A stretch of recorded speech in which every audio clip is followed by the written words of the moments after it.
All right, man. You better know what you heard, man. This ain't just hype. This rock is red alert, filtered, uncut, and it is time to sound the alarm.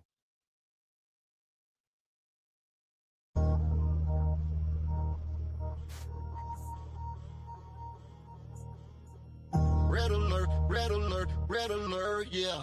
Got the dirt on my soul, no grandstanding.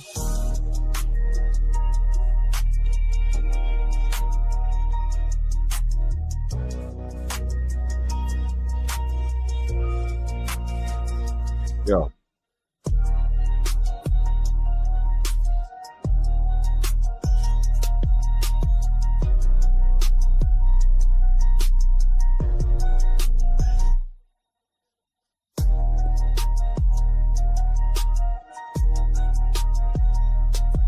Y'all know what time it is.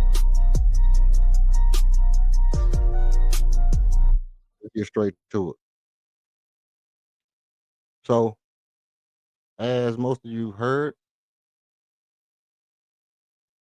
the Rockets just lost their starting point guard to injury, injury of a significant magnitude, the kind of injury that will leave your team debilitated, incapacitated,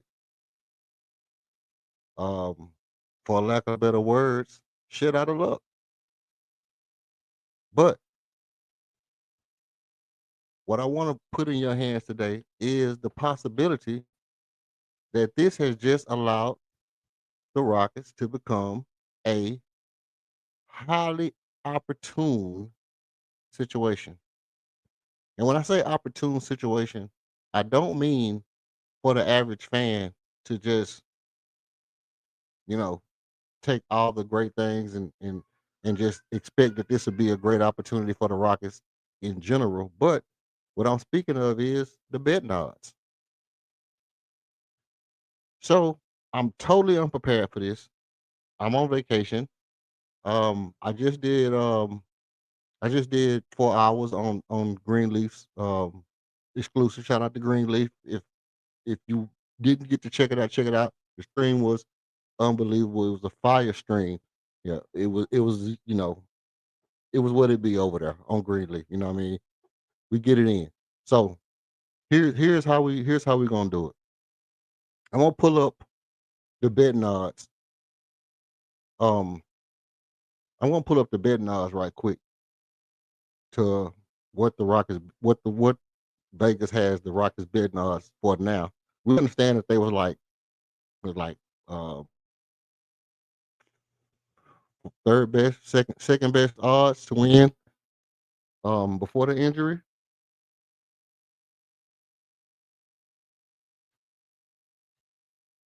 And now I just want to see what are those betting odds for the Houston Rockets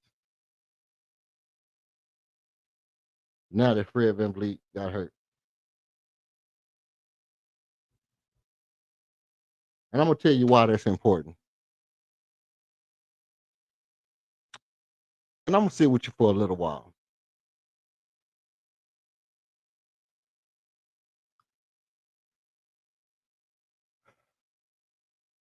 Hmm. Okay, so I'm not getting them right now.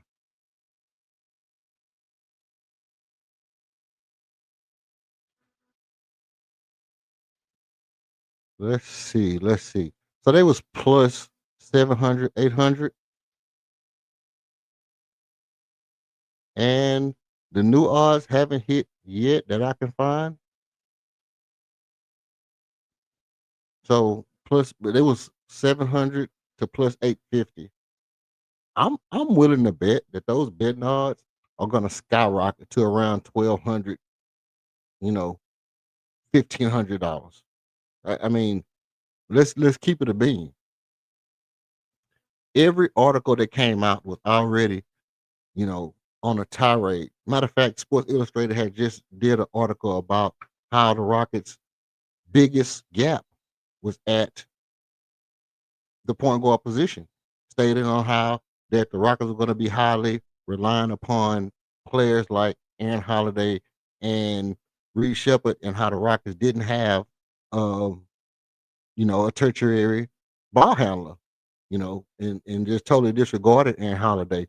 And even on the podcasts and places like that, who I watch a lot of them.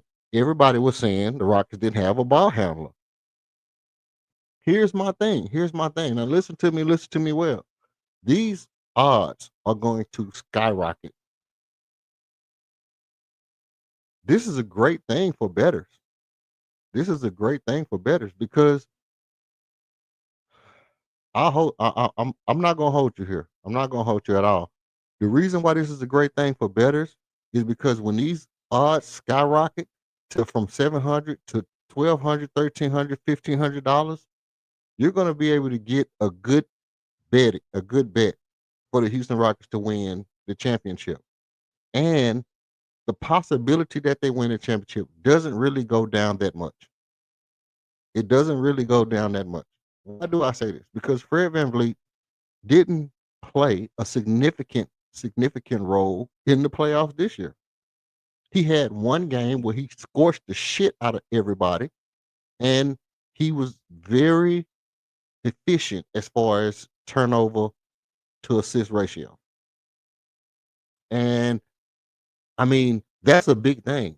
Being the galvanizer of troops, being the leader amongst men, you know, being a coach on the floor, that's a important role.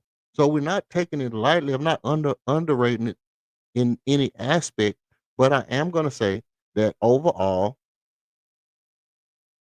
his role can be compensated for. His role can be compensated for because he'll still be on the bench. He'll still be a leader on the bench along with Ime Udoka. He'll still be a player that's there on the bench. But somebody's going to take a step. We've talked ad nauseum about the players who have to take steps this year. We haven't we haven't let up off the fact that Armin Thompson has to take a step this year. We haven't let up off the fact that Alperen Şengün has taken a step this summer. We haven't let up off the fact that Jabari needs to take a step this year. We haven't let up off the fact that Reed Shepard has to take a step this year. All these guys are going to take steps this year. So, what am I proposing? What am I proposing to you? I'm not saying to go out and place this bet if you don't have the, you know, the feel that this is the right bet. But I'm saying if you wanted to take a bet with great, with great return, if you want to take a bet with a great return, I would say this is a safe bet to take, you know, alongside of your traditional bet.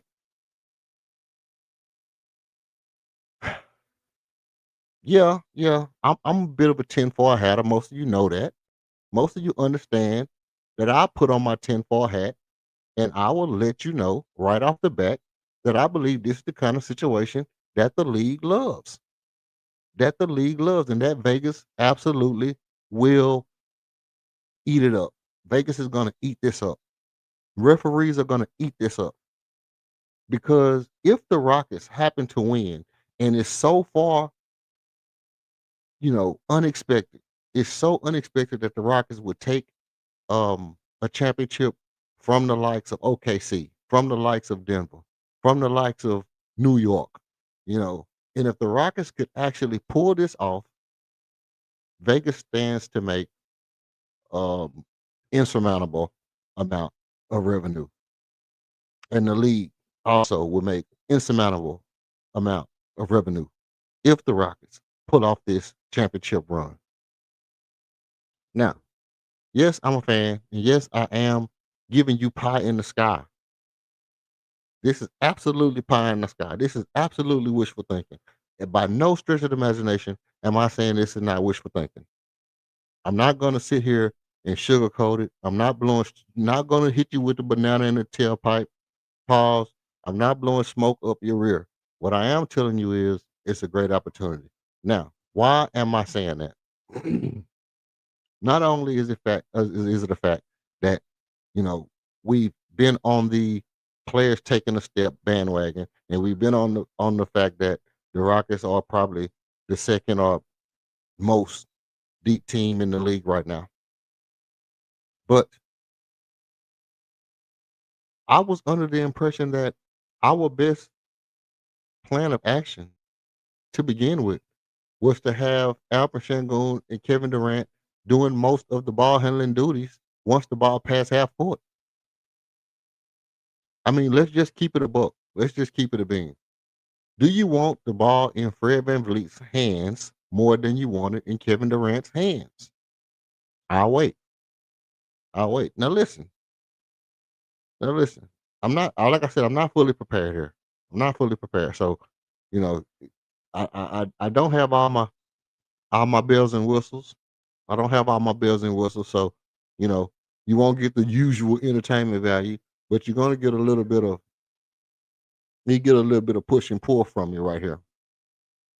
Do you want the ball in Fred VanVleet's hands more than you want the ball in Kevin Durant's hands when the ball gets past half court? No, you don't. No, you don't. You don't. You really don't. You want the ball to come past half court, and you want the ball maybe one pick, and you want the ball immediately in Kevin Durant's hands. I mean, you know, and you don't want to put. It's a fact that you don't want to put the whole burden of the year on Kevin Durant. You don't want to do that. But me myself personally, I felt like this. I want the ball in Alperen Sengun's hands the most. I do. I want the ball in. If the ball get past half court, Alp needs to have the ball in his hands because he's your young Thundercat. He's the young workhorse. He's the guy that's making the money. He's the guy that you're banking on. He's the guy that makes Kevin Durant's coming to Houston, you know, that gives it that lure, that gives Houston that lure that you look at and you say, what is it that makes this team super special for Kevin Durant? Well, it's Alperen Sengun and Amin Thompson. Okay. So I want the ball in Alperen Sengun's hand. And I keep saying that what makes Alperen Sengun less of a facilitator than Draymond Green? I'll wait. I'll wait. Doo, doo, doo, doo, doo, doo, doo. I'm waiting. I'm waiting. What makes Alperen Sengun less of a facilitator than Draymond Green? Well, Draymond Green is one of the best facilitators. Yeah, he's been in the league for 176 years, but he wasn't always a veteran. Draymond wasn't always a veteran. He had to learn somewhere. And Alperen Sengun is right now at the spot where is if he learns to be a good facilitator, he can take a load of pressure off Kevin Durant. So how does the offense need to orchestrate? The offense should orchestrate. You don't want to just give Kevin Durant the ball and say, hey, like people keep saying, roll it out and get a bucket. That doesn't make your team it makes your team too predictable. Not everybody going to home in on Kevin Durant, and you're going to make him have to work twice as hard. You want your offense to have motion. You want your offense to be fluid. You want it to have movement. You want it to have some kind of um, spontaneity. You want your offense to be something different. So you put the ball in LP's hands and you run the offense through LP. Why is that? Because once he starts going and they don't double team him, guess what? He's going to get you a bucket. Or he's going to, once they do double team, once they dig down, once they hedge, now he can kick the ball out. He can swing the ball. He can get the ball backdoor to Amin. He can get the ball over in the corner to Jabari. Or he can dump it right there to Kevin Durant and let Kevin Durant get his bucket. And they're going to have plays lined up for Kevin Durant. They're going to have plays lined up for Alperen Sengun. They were not going to run plays for Fred VanVleet. So all they did essentially is cut out the middleman a little bit on the facilitating workload. It is going to put more of a burden on Alperen Sengun to be a facilitator. Guess what else? Guess what else? Is Amin Thompson ready to be the point guard of the future for the Houston Rockets? I never thought it was. From the time I saw Amin play, at first I was like, okay, we got us a guy, 6'7", point guard, defensive, Penny Hardaway, blah blah blah blah. And I saw him playing. I was like, okay, he's more of a Scottie Pippen than a Penny Hardaway for sure. But Pippen played some point guard, you know, point forward, point guard. He played some time at those positions, so it can work. Not saying that it won't work. It can definitely work. I mean, it can fly. It can fly, and I wouldn't have no problem with it. I wouldn't have no problem with being the starting point guard at all. And I don't have problems with whoever you want to put in the third position. You want Dorian Finney-Smith there? Probably okay. We all believe that overall that's what the veteran coach is going to go for is the veteran player. So I don't have no problem with Dorian Finney-Smith being there at the 2 or the 3 or whatever you want to put him at. What it up, KOD? Oh, you missed my open. You missed my open. Pop up and I'll fill you in. I know you probably at the J, but pop up and I'll fill you in on why I say that. But look, I don't have no problem with Dorian Finney-Smith. I don't have no problem with none of those guys being that other player. What I what I do think is this, and I'll reiterate it over and over again. I'm never gonna stand down from this position. You don't leave superstar talent on the bench. You just don't. I've never been the person. Let me tell you something. Because I had this happen to me one time and I had to go to my coach and be like, no, this not working for me. It's not working. I've had the guys who come in and they say, yeah, but we need somebody who can do multiple things on the B team. And I went for it for a little while. And then I was like, yeah, but you need multiple guys who can do things on the A team as well. It's just not working for me. It's not working for me to be a superstar on the B team when all my friends on the A team is telling the coach that I need to be playing with them. But because I'm not known, or because I'm known for, they have the guys who they think should be in that position, we're gonna just let that guy play there, even though he's not better. So I understand that Dorian Finney-Smith is a veteran. I understand that, you know, Tari is probably not a legitimate shooting guard. But I said it when Jalen was on the team. When Jalen and Cam was on the team, I said it. I said, look, I probably would feel as comfortable getting Tari ready to play the 2 in the future. It's the exact thing that makes the league uncomfortable. Because if you really put it in aspect and you say and you really put I gotta put this up here. If you really put it in aspect and you say you're going up against OKC, you got Jalen Williams and Shea Gilgeous-Alexander. You want to go out there with Reed Shepard and Armin Thompson?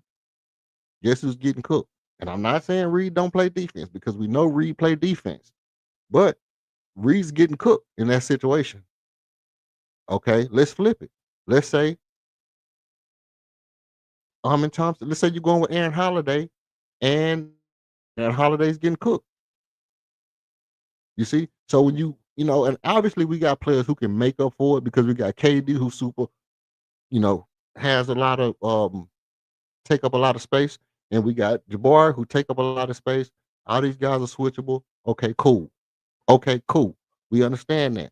But if you throw Tari out there, if you put Tari out on the floor, then what you're able to do, you're able to put so much pressure on the perimeter that when you go up against guys like OKC, you just throw Armin right in his position. You throw Tari right in his position. And now, since KD is going to be carrying the load and Alfred Sengun is going to be carrying his load, well, look, Alfred's going to get you 21 points. KD's going to get you 27 points. Armin's going to get you 14 to 17 points. Tari's going to get you 12 to 15 points. And things will start to come in line because our defense is going to be stellar. Nobody's getting beat on that defense. Jabbar is going to get you 12 or 17 to 20 points. Nobody's on that team is going to get beat at all. And as far as the speed, you want to talk about speed, you're not outrunning. You're not outrunning Tari Eason nowhere. If you ever seen my hey, my My boy, who that? It was either Frank or Ghost. Frank or Ghost used to say that Tar Tar play like Corey Brewer, like a crackhead. He be running up and down the court like Corey Brewer. But that's Tar kinda got that, he got that unhinged type of engine.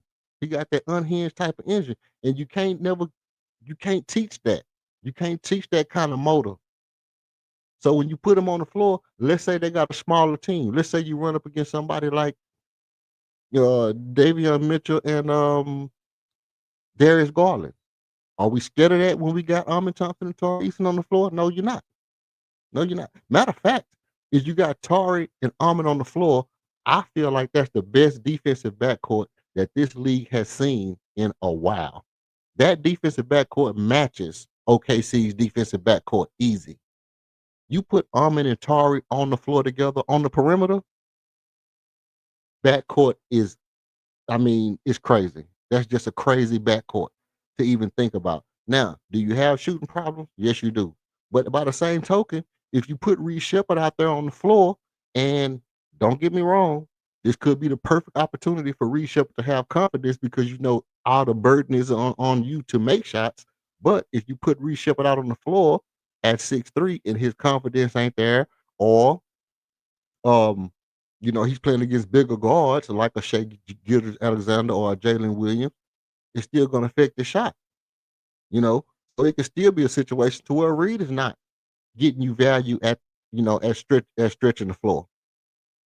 But if you got Alperen Sengun facilitating, and you got Tari and Amin going to the basket, who's stopping those guys going downhill? Who's stopping Tari from getting to the basket? Who's stopping Tari from getting offensive rebounds? Same goes for Amin. Who's stopping Amin from going downhill and getting to the basket or getting offensive rebounds, putbacks, any of that? Two steals on the it's just crazy. So that's my preference. That's my personal preference. Now, in all likelihood, do I believe that Tari will start? No, I don't. But I think that's a crazy lineup to have to throw in there at times. We're gonna see it, and people are gonna love it. Trust me. When you see that lineup on the floor, when you see a lineup on the floor with Amin, Tari, KD, Bari, and Alperen Sengun, you're gonna love it. That's just a fact. The lineup that I think is gonna start is probably gonna be Amin, KD, Dorian Finney-Smith, Jabari, and Alperen Sengun. That's probably gonna be the lineup because you're gonna put that. This gives you an opportunity to put another veteran in, and Ime Udoka is gonna have is as least amount as mistakes as possible. So this is how you can almost guarantee that Dorian Finney-Smith is going to be on the floor because it just eliminates the mistakes by you know putting somebody on the floor who's made enough mistakes in the past to not make the mistakes now. That's the that's about the brunt. That's about the bulk of it. You know, but overall, let's look at it at face value. Who who is the best ball handlers on the team, including Fred VanVleet? So let's just give it to Fred VanVleet and say he's our best ball handler. Okay. Okay. Who's the second best ball handler on the team? Real life. Aaron Holiday? Okay. Let's give it to Aaron Holiday next. Then we got a toss up. We got a toss up between Reed Shepard and Alperen Sengun somewhere. Right? Right? Are you going to say Amin Thompson is a better ball handler than Alperen Sengun? No. Don't tell me. Don't tell me that. Don't tell me that. I pounded this little table. I pounded this table to death about Alperen Sengun's ball handling, and passing is a part of ball handling. And Amin is a better passer than he is a dribbler of the basketball. But all things considered, Alperen Sengun is a hell of a ball handler. We saw it. We saw it. I mean, it's not like it was last year. We just saw Alperen Sengun go crazy in the FIBA joints. We just saw Alperen Sengun go crazy. So we know he can handle the ball. We know he can impact winning. We know he don't mind. And he has the cognitive ability to say, hey, look, I'm gonna scale back and get my teammates involved. Oh yeah, now I'm gonna kick in and score. This is the things that guards do.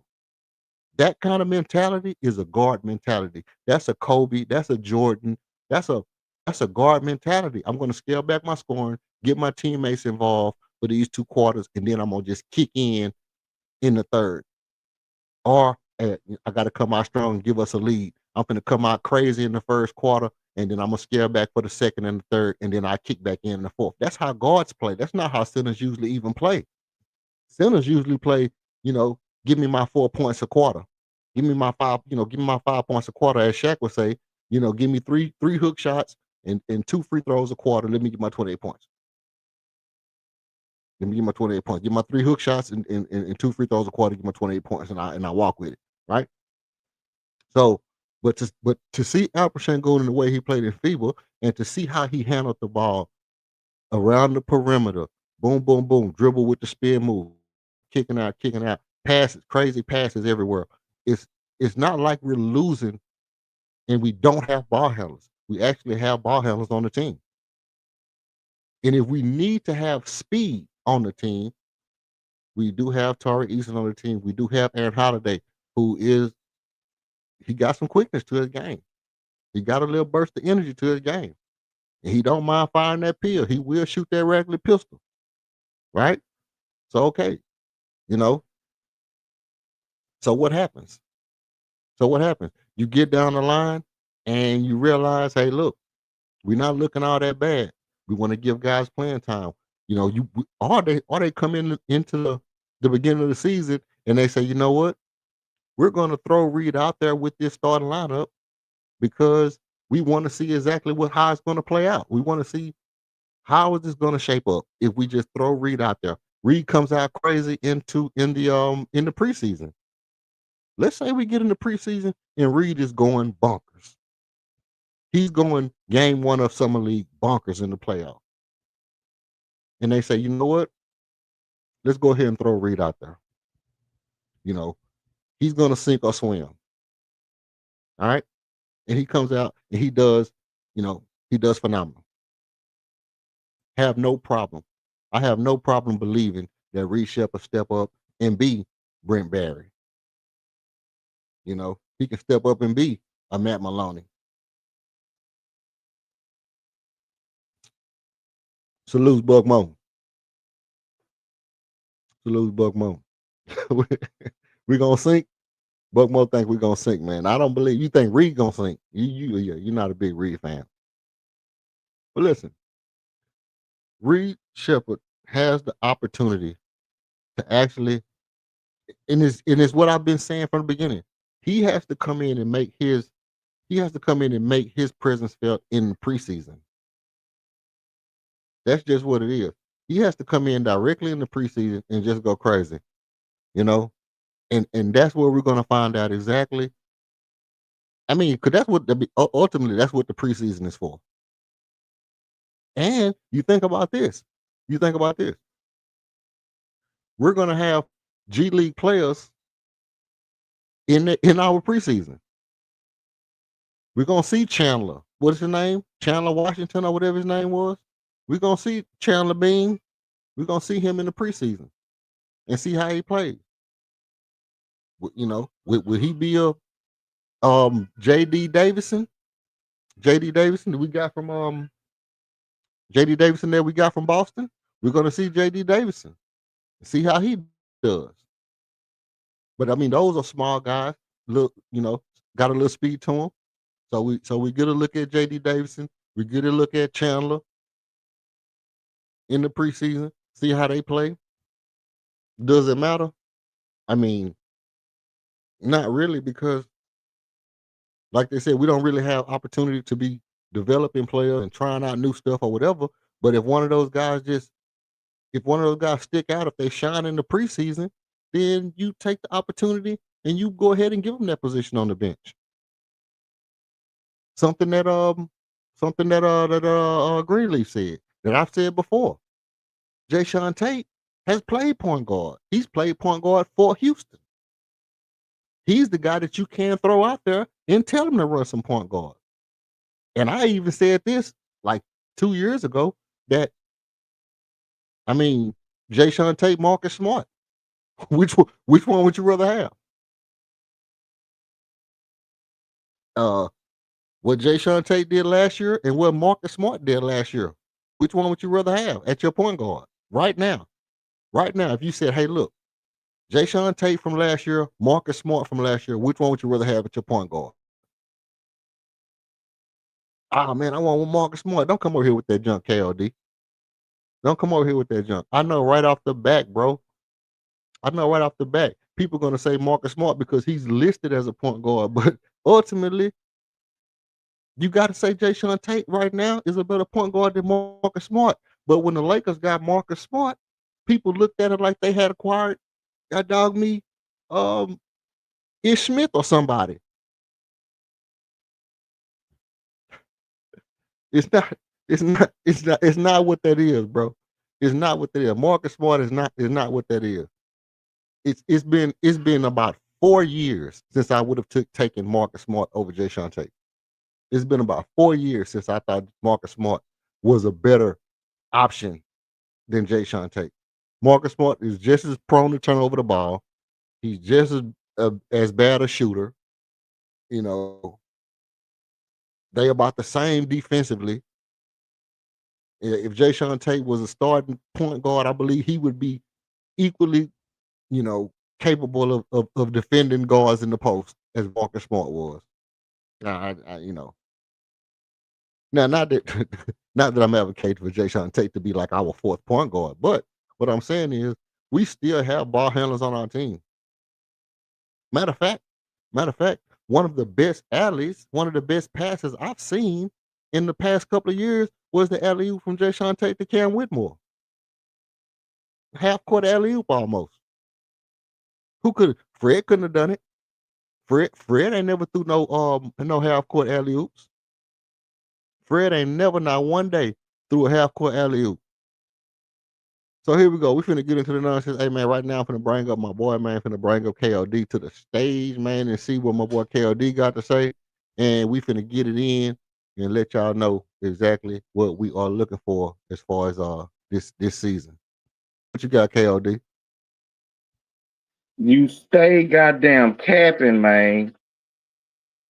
I mean, come on, yeah. Marcus Smart is a way better shooter than Jay Sean Tate has ever been in his entire life. He's a far better defender. We talking about a former defensive player of the year as a point guard. Even Chris Paul never did that. So you to sit up and act like Jay Sean Tate is equal to Marcus Smart. Come on, stop the cap. You doing too much, my nigga. Nah, bro. I'm being serious, man. We just looking at it. Look, truth, facts, and no cap. That's what it say. Truth, facts, no cap. I'm just telling you facts what it is. For the past 4 years, bro, if I had to pick between Marcus Smart and Jay Sean Tate, past 4 years, what they done, I'm picking Jay Sean Tate all day. That's all it is to it. That's all it is to it. Even at point guard, bro. Brother, what have Jay Sean Tate done in the last 4 years? Tell me. Not been hurt. Because Marcus Smart won Defensive Player of the Year in the last 4 years. That was about 5 years ago. No, it wasn't. That was during our rebuild. The first year of our rebuild? It may have been the first year. Yeah, 5 years ago. 5 years ago. It was at least 5 years ago. Okay, well, even that. He's bro. He ain't been jack. He ain't been jack. Shit. He been way better than Jay Sean Tate. No, bro. Since 5 years, Marcus Smart has done. Since he left Boston, since that year, he hasn't done anything, bro. And he's still been better than Jay Sean Tate. Only by a little bit. No, by a lot of bit. Only by a little bit. Jay Sean Tate has been way more valuable over this period of time than Marcus Smart has been to any team he's been on since he left Boston. Yeah, so valuable, he couldn't get playing time on a rebuilding tanking team. That's how valuable he's been. you capping way too hard, bro. They didn't want Jay Sean Tate to make us win and mess up our opportunity. Boy, you don't stop. Somebody gonna report your channel talking this crazy like this. No, no, no. I'm saying, listen, Jay Sean Tate had the ability to make your team mess up your whole tanking possibilities, bro. No, he did Not not. himself. He don't have no talent. How he Nah, got the ability to win you games? He ain't got no talent. man, come on, man. You over man, look. You how you say you conflating, bro? You conflating no talent with sexiness of how he play, bro. The dude got No, he skills, don't bro. have no talent. Man, listen, Jay Sean He Tate. can't jump. He can't dribble. He can't shoot. I mean, He he can't don't have shoot. no talent, my nigga. He's six, what, 4'6'5"? So, That dude be dunking on people, bro. man, he ain't dunking. Yeah. So Jay Sean Tate don't got more hops than Marcus Smart. I doubt it. Come on, bro. Come on, I Brody. ain't never seen Jay Sean Tate dunk the ball a day in his NBA career. Nah, man, you got come on, man. You got to be kidding me, man. We talking about Jay Sean Tate.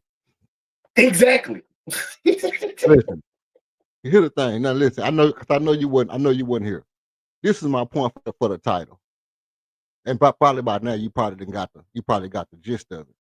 Is that we was 700 to 800 plus 700 plus 800 odds to win the championship before the injury, right? Now since Fred VanVleet got hurt, that odds boost is going to probably jump up to like 1,500, 2,000 odds, right? No, it's not. No, I'm saying Now he's valuable to the Rockets because we see him and what he brought to the team, but he ain't valuable enough to have that big of a discrepancy. It no, may go up 100 points, but it's going up. It's going up. It's gonna be 1,200, 1,500 easy, bro. no, That it's not, bro. No, it's not. Sports Illustrated just did an article about how we was thin at the point guard position and how Reece Shepard was our only other ball handler. They Yeah, just but I don't think that Vegas, who sets those numbers, is looking at Fred VanVleet as some type of end all be all for the roster. yeah, but if you don't have no ball handler, bro, Vegas is gonna look at that shit and say, and even if this is my point, is that even if they know that it's a possibility that we still can win the West, they still finna boost them odds up because they don't think nobody's gonna take that bet, bro. They don't think nobody's gonna take that bet. And my point is that if you really wanted to bet on something that you possibly can win and win a lot of money, I think first of all, we're gonna keep an eye on it because I think them odds are gonna jump up, at least probably close to double. And if them odds jump up close to double and you can get that bet at 1,500 plus 1,500 odds, we still could be as good a team as Denver. We still can be a good as team as the Clippers. We still can be a good as team as probably the Lakers, definitely the Mavericks. You see what I'm saying? So no, this ain't clickbait, Brody. Hold on. How the Rockets favorites with Fred VanVleet their starting point guard injured? Check me out. This is what I'm telling you. We not the favorites to win a championship. This ain't clickbait. What I'm saying is you have the opportunity to make money because the odds are going to go up. Listen to what I'm saying. The odds are going to go up, bro. The odds are going to go down. The price is going to go up. Today's price is not yesterday's price. We were plus 700 odds before the injury. I'm thinking that plus is going to go up to like $1,200, and we still are just as good, maybe a little bit worse than what we were. But we still, I think, are the second best team in the West right now without Fred VanVleet. It's a good bet. It's a good bet. You feel me, 805? You feel me? Well, first, Go ahead. I don't see the odds jumping that high because of Fred VanVleet.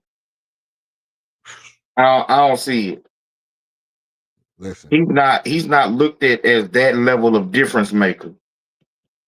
Maybe if well, for sure, if they lost Armin, if they lost LP, they lost, KD, then yeah. you'll have that type of jump. That would be a horrible bet, though. That would be a horrible bet to take. I'm It's a saying that. horrible bet to take now. Nah, what I'm saying because even though Fred VanVleet played a significant role in being a leader and keeping the assist to turnover ratio down and all that stuff like that, I think it's a good bet because I think we can compensate for where we lost. I think he'll still be on the bench as a leader. We'll still have his emotional report. We still got Jay Sean Tate, who's our team captain. We still got ball handler. I think it's a good bet to take, bro. Jay Sean Tate's still there. So it's a good bet because Jay Sean Tate there. That's your story. Exactly, bro. Exactly. As long as we got Jay Sean Tate still there, we got Jay Sean Tate and we got Aaron Holiday. Hey, it's still a good bet. It's still a good bet because of them two dudes. We got Dorian Finney-Smith. Everybody can see through this trolling that you're doing right now, my nigga. Nah, I'm being dead ass, bro. No, you're not. Man. You're not. You're not being serious at all. Huh? You're not being serious right now at all. I am, bro. I'm telling you, for real life. Straight up. Fuck it, man. Now look, I'm being zombie butt, bro. Jay Sean Tate still our emotional leader when he get on the floor. He still change impact. He still changes the energy when he's on the floor. Am I right? Am I wrong? You wrong. Come on, man. That's cap. Now, you could say that about Torrey. You could say that about Armin when he was coming off the bench. Hell, I think you can, to a certain degree, you can even say about Jabari. Really? You can't say that about Jay Sean Tate, my nigga. Really? You gonna say Jabari changed the energy of the game more than Jay Sean Tate? Yes. Come on, man. Somebody in the chat, man. Y'all hear this dude over here? Come on, man. Look, hey, put a one in the chat.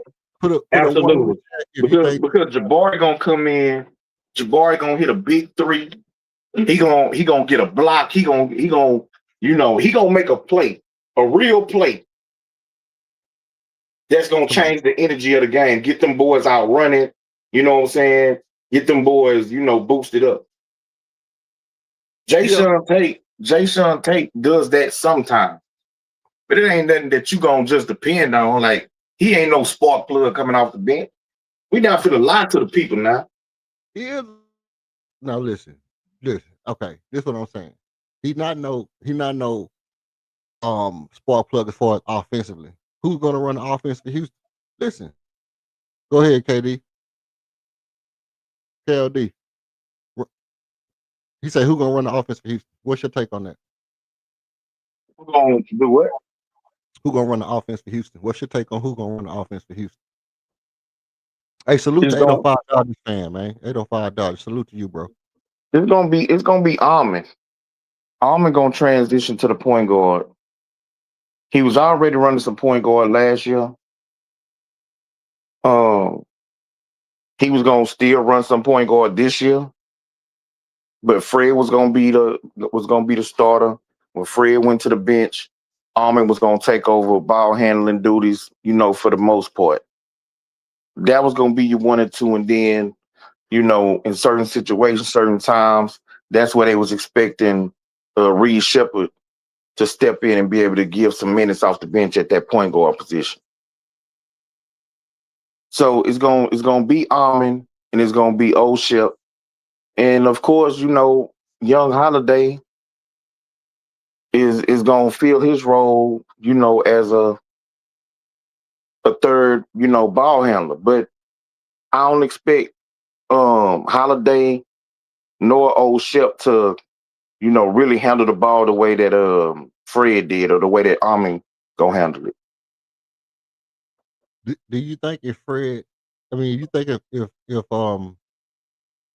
if Shep is required to have significant minutes, let's say, because I had him, I was hoping 12 to 20 minutes, hopefully.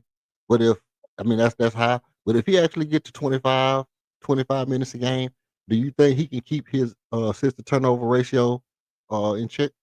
Who? Shepard. Yeah. So that's gonna be the major part is if he's gonna shoot the ball well. regardless. He's gonna get wide open looks. I Period. I don't know if he gonna shoot it well. He'll shoot it well. I mean, he'll shoot. I mean, he can't shoot it worse than Fred did last year. Well, see, I don't think they're gonna take the same type of shots. True. True. Yeah. Yeah. Fred was chucking. He was chucking. He was having a chuck. I get that. But I mean, you know, if he can keep his assist to turnover ratio in check, like 5-1, 5-1, Hell no, he not gonna even have that many assists.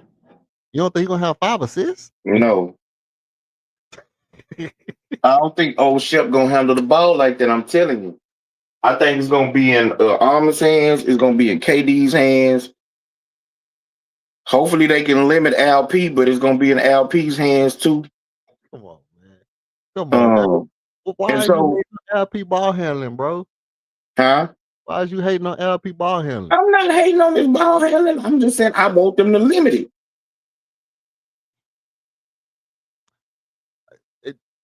Do you feel like this what 805 say?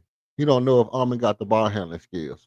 You think Armin got significant, you think he got good enough efficient ball handling skills to I feel like he's been improving. I thought he improved last year from his rookie season. And if you look at him at least working out in the offseason, god damn it. You look at him working out in the offseason, he's been working on his handle a lot. True. That's true. That's true. So No, I think I expect him to improve this year from what he did last year, just like he improved last year from his rookie year. Facts. No, I definitely agree with you on that. I agree wholeheartedly. I agree wholeheartedly. If and this is what I've seen with Armin. Armin is one of those rare players, and I don't know if you play ball, you probably seen this kind of guy. The handle don't look fundamental, but he's so athletic. His arms are so long, his hands are so big, and he's moving at such velocity that it don't really matter if his hand placement is perfect because it just ain't much you can do with it. The only thing that can stop him from getting to where he want to be is if he loses the ball. You're not quick enough to stop him from getting where he want to be up. If he lose the ball, he can get it back before you still reach for it. He's just that quick. It's not a lot you can do. It's not a lot you can do to to prevent him from getting to where he want to be on the floor. And my only concern with that is, does he have the I'm gonna slow down and make the right play? Because here's my thing. If you put Armin on the ball, then you lose one of your biggest weapons on the back door. You lose one of your biggest floor spacers, vertical space, and your back door space, your back door cutter. Well, he gonna be on the ball, but they'll they'll run certain plays where he'll bring the ball up, kind of start the offense, and then for spacing purposes, they may move him to the corner or baseline, something like that, kind of spread the shooters out. They'll do something like that and put the ball in KD's hand. You know what I'm saying, for a half court set. But he's gonna have the ball in his hands. He's gonna run more the pick and roll with LP, I believe, than LP and KD will. Yeah, I can see that. Plus, he's the best player that we got coming downhill, Facts. attacking the rim. Like he's the best player we got that can provide rim pressure. Coming downhill as a ball handler. So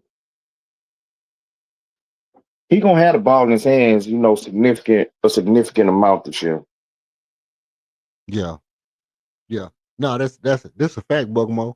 And that's the thing is that if he attack and kick out, which is gonna be, I mean, just like we keep saying every time. I mean, if you've been on this stream, it's hard to not repeat this. Ime is gonna be, he has to be right now sitting there. First of all, I mean, since we got KD, he had to have been sitting there like a kid in the candy store. Like, what? How many different things can I run now? Because you got Armin on the back door, you got Armin driving kicks, you got KD high post. You got KD on the flare. You got KD on the pick and pop. You got KD on off the curl, off the screen. You know, you got Alpha Shangoon on the pick and roll. You got Alpha Shangoon ball handler screen. You got Alpha Shangoon the screen. You got Alpha Shangoon the post. There's so many different ways that you can run the offense now that it's just a lot to do, and none of that involves Fred VanVleet. You know what I mean? None of that involves Fred VanVleet. Fred VanVleet to me is like get the ball up the court safely. Get the ball up the court safely. Because a lot of people just not going to steal the ball from him. But if you think about it in FaceTime, in real time, you want to be getting the ball at the basket, pitching it ahead. Like KD said in his interview with LeBron. You want to be getting that ball out, pitching it ahead to somebody who damn near halfway up the court and and getting into that offense quickly. And once you get into the offense quickly, you get Armin going downhill fast, full speed, and the kick out to Jabari, and that's a play. That's a what 3, 4 times, 3, 4, 5 times a quarter right there until they stop it. You know, it's just something that you have to contend with. And whoever that third person is, we still haven't figured it out yet. If it's Reed, if it's Dorian Finney-Smith, um, that brings another shooter. You know, that brings another shooter. So Fred VanVleet was good for shooting threes, and he could definitely. Fred VanVleet was good at shooting threes when catch and shoot threes, and he was a good, very good defender for his size, strong. Not getting bullied, not turning the ball over, and he could run the offense. The only problem with Fred VanVleet was, which is a problem that we still could have if we have Reed Shepard on the floor, is that he wasn't much for shit inside the paint. He really wasn't much for getting off shots. When he got around 12 feet, it's a no-go. It's a no-go. It's just, go baseline and come back out like Steve Nash. It wasn't really much jumping off. But if we which is another one of those things, once, with him not being there, that it's almost like addition by subtraction in my mind. Because some of the stuff that Fred VanVleet brings to the game, yeah, we lose it. But some of the stuff that he does, yeah, we don't have it no more, which is sometimes it's good. Just that extra, you know, this is the right play. Sometimes the right play is the right play. Sometimes the right play ain't the right play. Sometimes you got to go to something else. That's just it might not be the fundamentally right play. It might be the wrong shit. Like Armor Thompson could do some shit that ain't the right thing, and it's just better. You know, you got a guy that's just better than the other guy. Sometimes it's just like sometimes Fred VanVleet would get into this mode. We need a for sure bucket. I'm gonna take the mid range jumper, right? But you 5'6". You know what I mean? And you here you go, you 5'6", and you running up in here trying to take a mid range, Jimmy, and is not flying like that. You're not Chris Paul like I that. You mean, want I mean, those was the open shots. Those was the correct shots. I mean, it like is to 5'6" though. What you gonna do?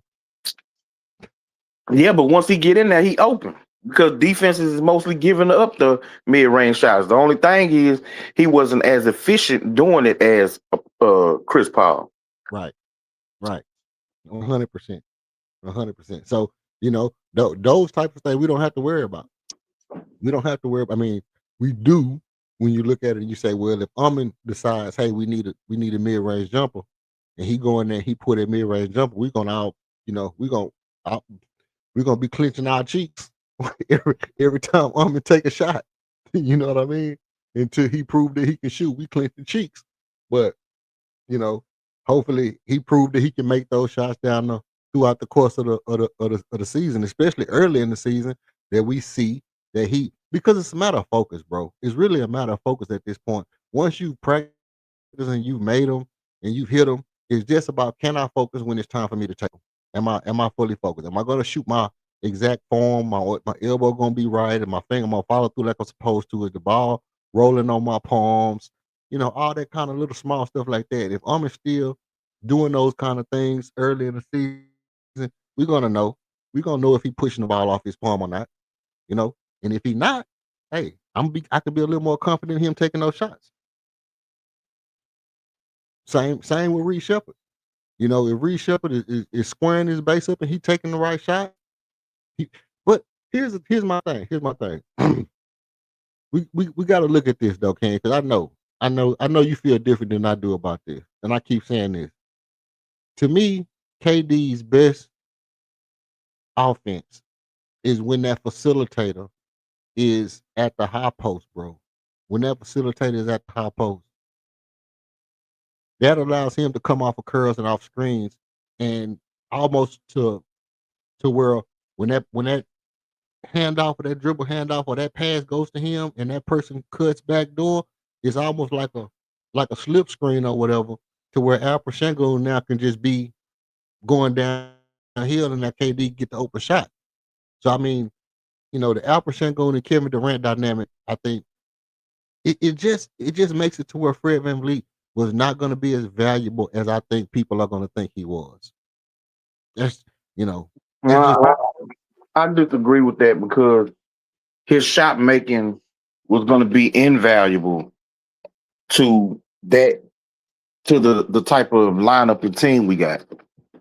right. That's why I'm so concerned about old Shep because old Shep isn't coming off over his first year as necessarily an efficient shooter, but more of a volume scorer.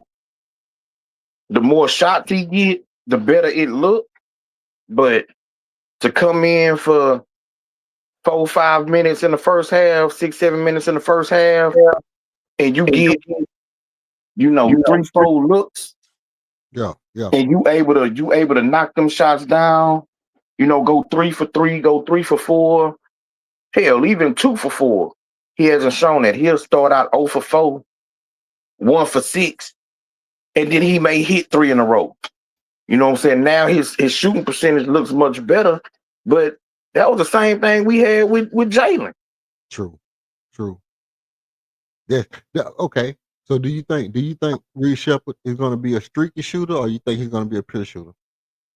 I, from what I've seen in the NBA, he looks like a streaky volume shooter. Hmm. That's what he looked like That's so scary. far. Now I Yeah. get it. It's only been 1 year, 2 summer leagues. That's all we got to go by. So I mean, he could be the shooter that we all thought we was getting when he came up out of Duke. But to this point, he just looks like a streaky volume shooter, bro. Okay. Jay Sean Tate been working on his 3-point shot. Do you I think don't care what Jay Sean Tate doing. Jay Sean Tate is not playing unless we have even more injuries. But look, if Jay Sean Tate working on his 3-point shot, that can be a factor for us on you know, for kids and shoot threes.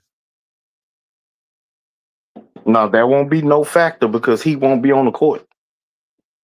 He won't be getting no minutes to even show us that he improved his 3-point shot. All right, let's do this. Let's do this. All right.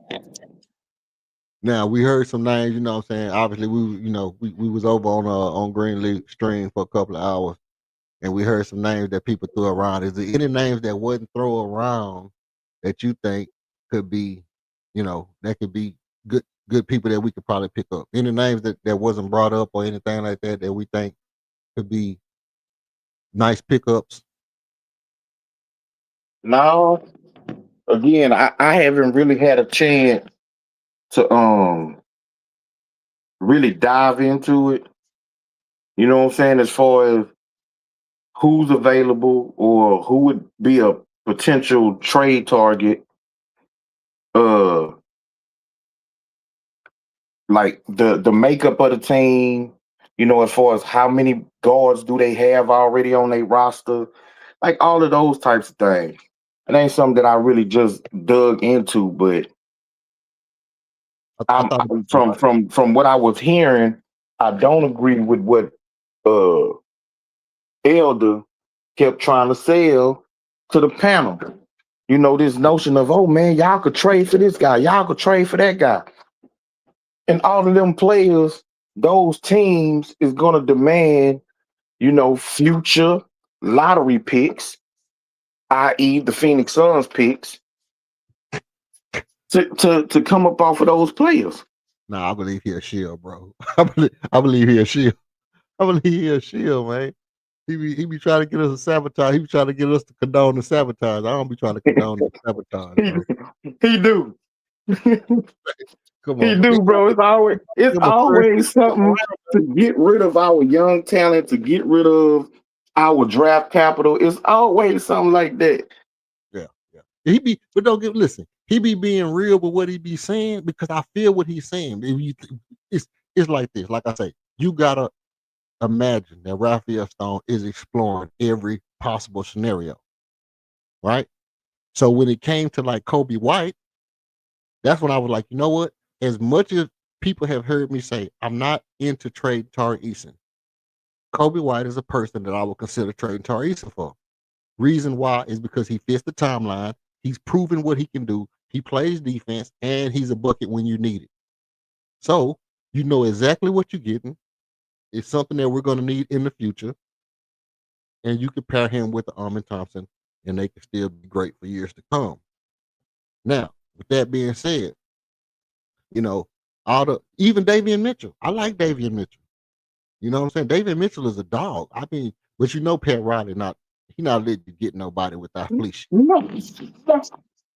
You know, that's a no-go. But this is what I thought about. IT, little IT, Isaiah Thomas, still getting buckets. No, man. Now you don't want a bucket getter, just a No. bucket getter to come off the bench. No. That man ain't been in the NBA for 5, 6 years. All Pat he Bev, all he wants to do is score. He don't play no defense. that's true. He too Look, small. He gonna get picked on all game long. Pat Bev, where you at on Pat Beverly?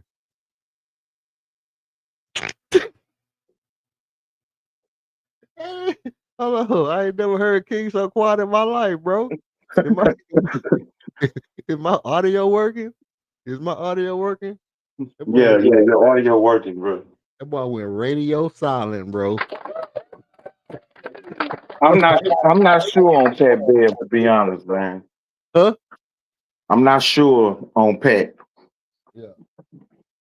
I mean, look, here's the thing about me and Pat Bev. Pat Bev is gonna shoot 40% from three. He's not gonna turn the ball over. He's gonna play hard defense. Did you say he gonna shoot 40% from three? He's gonna shoot 40% from three, bro. No, he's not gonna shoot no 40% from three, bro. Check his stats. Check his stats, bro. Check He's his stats. not gonna shoot 40% from three. Check his stats, bro. On teams where Pat Bev was on teams where he didn't have a lot of duties, he shot right around 40%, bro. He's basically a 38 to 40% 3-point shooter. Yeah, that's not true. And okay, let me pull it up. Let me pull up Pat Beverly 3-point shooting right quick so I can be sure. You know, because I will look at it.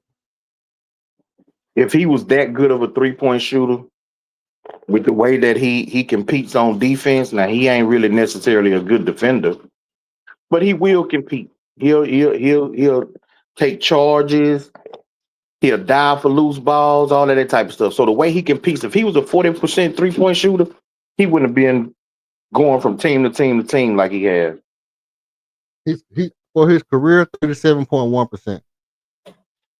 37.1 for his career. And last season he shot 33.7. So That sounds about right. he had a lot of responsibilities last year. Hmm. He was he was Stop, basically yeah. he was basically on the team with that was that Dame, was the Dame and Giannis? Yeah, he was basically over there when everybody was Giannis and Dame. That was it. And Bro, I Pat, don't even think he was playing. that's why he shot Did 33%. he? Man, stop, bro. Stop. He ain't had no response. You just said he had a lot of responsibilities. Now you say because he wasn't playing, that's why he shot 33%. Okay, You he can't shot even you can't even get together the reason why the nigga shot 33%. when he was with the Rockets, he shot 38.2%. I think that was his highest. His highest was 38.2. Yeah, so he probably did that 1 year. Yeah, over 56 games when he was with the Rockets, he shot 38.2. 37% 3-point shooter, not bad, bro. I mean, it ain't bad, but it ain't 40. Right, but it's even the 33 is better than what No, Fred shot last year. no, 33 is not good. But it's better than what Fred shot last year. No, What did Fred shoot last year? 37, I think. 37% 37 what? from three. Man, Fred VanVleet didn't shoot no 37 nothing, man. Yes, he did. Now he ain't shoot 30. The problem with Fred is that he also shoots around 37 from two. So that fucks Fred's shooting percentage is all the way up. Fred shoot probably shoot 3s and 7 on dice, goddamn. That's probably about it. He ain't shot no 37% in this jersey, no Houston Rockets jersey last year. Nah, that it. But I mean, I feel you. I mean, I'm not a big proponent of Pat Beverly, I'm but pretty sure he did, bro. but listen, Pat Beverly ain't gonna turn the ball over either, bro. He ain't gonna turn the ball over. He gonna be a dog on the floor. Yeah, he ain't gonna turn the ball over because he ain't gonna have the damn ball. Don't nobody give that nigga the ball to bring the ball up and start the offense. He can bring it up, bro. Don't nobody have him do that, my nigga. Like, he's not a ball handler like that. Can he bring it up? Yeah. If a team decided that they was going full court press Patrick Beverly, you think he can break the press and bring the ball up? He can handle the ball well enough for that? No, but see, I don't think we don't have even Fred couldn't handle the ball well enough for that. Yeah, he I could. didn't I didn't matter. I don't know. Well, he had a Fred had a little behind the back, a little tight pat. He wasn't no breaking no press, bro. He can Yeah, pass he the ball was. before you He see was too short. People couldn't take the ball from him. He was too low to the ground. it. So that's a good thing. That's a good thing. That's a good thing that he 5'6". Come on, bro. That's not a good thing, bro. You got a five foot I'm six. just saying they couldn't take the ball from him. He could break the full court press. They couldn't take the ball from Fred. Um Trey Man. That's what I was thinking of. Trey Man. Trey Man from Charlotte. He out there. You know. Portland got a shit ton of guards over there. Portland got a shit ton of guards with who all the dudes they got over there. I can't even think of all of them right now, but Portland got guards. Um Somebody had mentioned Markel Fultz. Man, I'm not big on Markel Fultz, but he can dribble the ball. He can do that. Can't shoot that mug still. But yeah. So I mean stuff like that, man, is always a possibility. But I'm like this though. It got to be, bro. It got to be. Who was that? Um, we had when we had James Harden. It was a dude that was in our G League. That defense was crazy in our G League, and even shooting. We had remember like Miller. Remember, was the dude named Miller?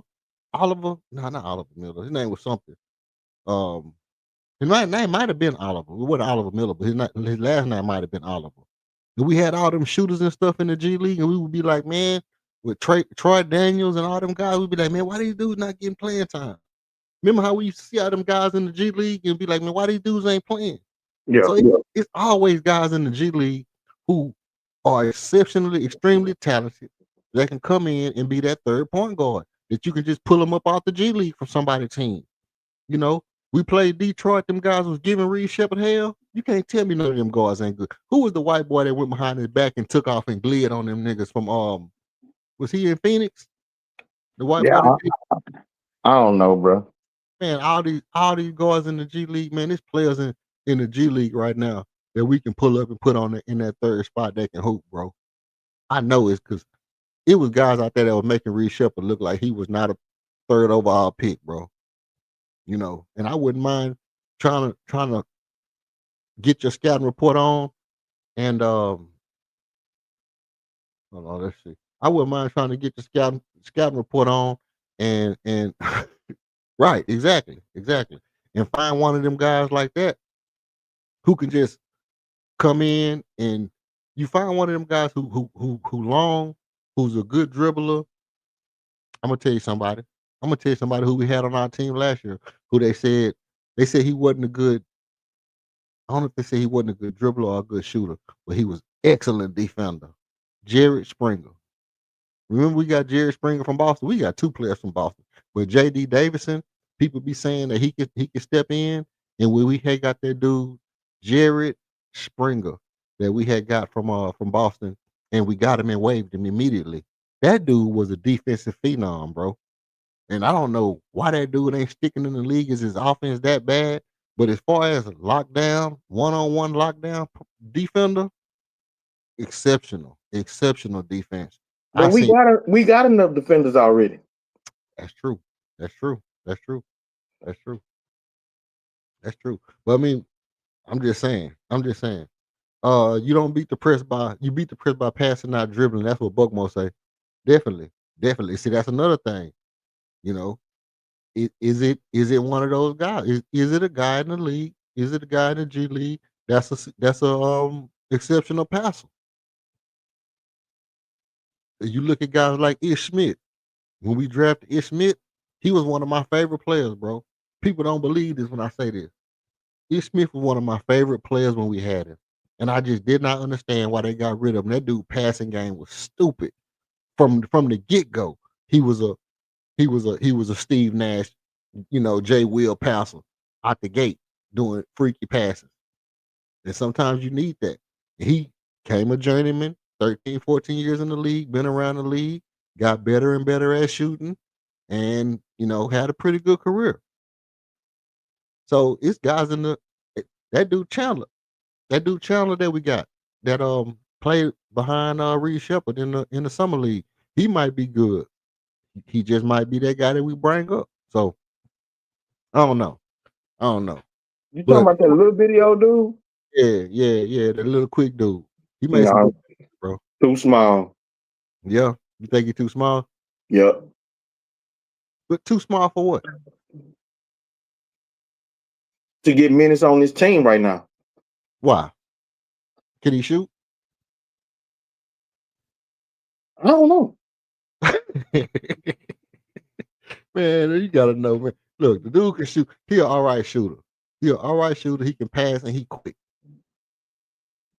And he not out shooting Aaron Holiday, but he probably quicker than Aaron Holiday. And he might get, I don't know. I don't know. He might get inside the teeth of the defense.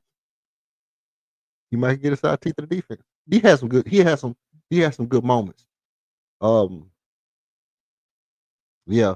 But I was thinking about also what's his name? Osmani from Turkey, Alper Şengün homeboy. They probably want money for him. He probably under contract. We probably can't get him. They probably want chips for him, you know. But Chetty Osman, what's his name? I forgot what his name was. I call him Turkey Trey Young, the little point guard that played with LP. You know what I'm saying? That boy, that was a hooper, man. Players like that. Somebody mentioned Dennis Schroeder. I don't like Dennis Schroeder. I don't like his attitude. I don't like Dennis Schroeder. I liked him for I'll take Schroeder. you'll take him. Yeah. He'll hoop. He'll hoop. He'll hoop. You think he He'll can get bet. true? He ain't gonna turn the He'll ball. play his role. He can Yeah, shoot the basketball. he can shoot that thing. He can shoot that Yeah. thing. Sure. He can shoot that thing. But he think he a star though, man. He think he better than what he is. Nah, I don't think so. I remember he came over here to the Rockies when we was at the very beginning of our rebuild. Yeah, he was part of the wow. He It was was part of coming the off wow. the bench. He was part of the wow factor. You you remember that? We thought we had a squad. We had who was it? Oladipo, John Wall, and Christian Wood. They're talking about the wow factor. Bill O'Reilly, if you don't sit your ass down with the name. No, he came after John Wall. Yeah. Oh, he was with the Or at Daniel least Tight now. they had told John Wall he could stay home. Yeah. Nah, man. But here's the thing about Dennis Schroeder. Dennis Schroeder played off quickness. He played off quickness, and obviously his ball handling was the biggest part of his game. The quickness and the ball handling was the biggest part of his game, and the ability to get by you with his speed. But then when his speed starts to deteriorate a little bit, you know, he's still shifty enough to and crafty enough to get by you, but it's not really putting you back on your heels to where he can get off his shot. So now it's just like beat you to a spot, and he not really beating guys to spots no more. You know, we saw that in the FIBA stuff this year. He's not really beating guys to spots. So I don't know. I don't know. I'm not a big Dennis Schroeder fan. I never have been a big Dennis Schroeder fan. He had like 2 years where I was like he hot. For 2 years with pause. 2 years where I thought that he was, he was cooking dudes, but not a big Dennis Schroeder fan. Look, he gonna provide veteran leadership, outside shooting, and a little bit of ball handling when it's not in Armin or KD hands, and God forbid it ends up in LP's hands. Like Man, that's really it. nah. I mean, if we got Dennis Schroeder on the court, see that's the thing. That's the key point. The key point is Fred VanVleet fit what we do so well. If Fred VanVleet came up and passed the ball to Alper Sengun and Kevin Durant and didn't shoot the ball but 6 times a game, no big deal.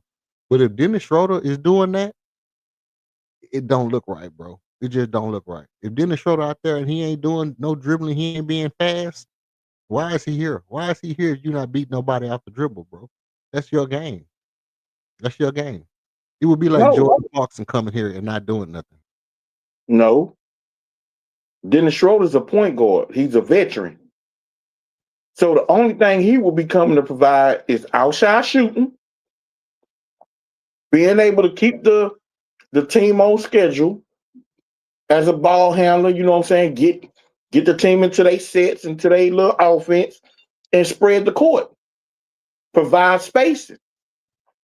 He's still good enough to attack closeouts. So Okay, I think he will be a plus. okay. Press me on this. Okay. You bring in Dennis Schroeder, right? Who on our team is he better than that we could put on the floor if you bring Dennis Schroeder in, you bringing him in to put him on the bench or you bringing him in to start? Come off the bench. Okay. So who's your starting lineup? Give me your starting lineup. Let's get into that. Armin, DFS,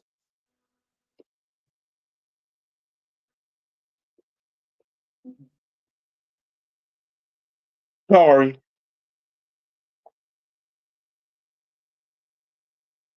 KD, LP. Ooh, that's a new one. So you still going Armin and Tari at your 1 and 2? No, I'm going Armin and DFS at the 1 and 2. What the Sam shit is you I'm talking putting Tari at the 3. about? Oh, let me see something. So Dorian Finney-Smith is going to be your shooting guard. Yep. Okay. You feel like he's a better ball handler than Tari? Yeah. Yo, Tari is reckless. Tari is reckless and out of control as hell. That's why Greenleaf call him Mad Dog No Good. He be out of control, bro. he do be. But no, I guess you can call it out of control. I mean, he be having control. He just be going, you know, he just be going. He be out of control. He be going one speed. It's like no governor. It ain't that he out of control. It's just that he don't got a governor. He don't got a. That's out of control, my nigga. You try to put a little nice little spin on it. It's the same thing. Nah, man. Okay. So DFS at the shooting guard. Let me look at this right here.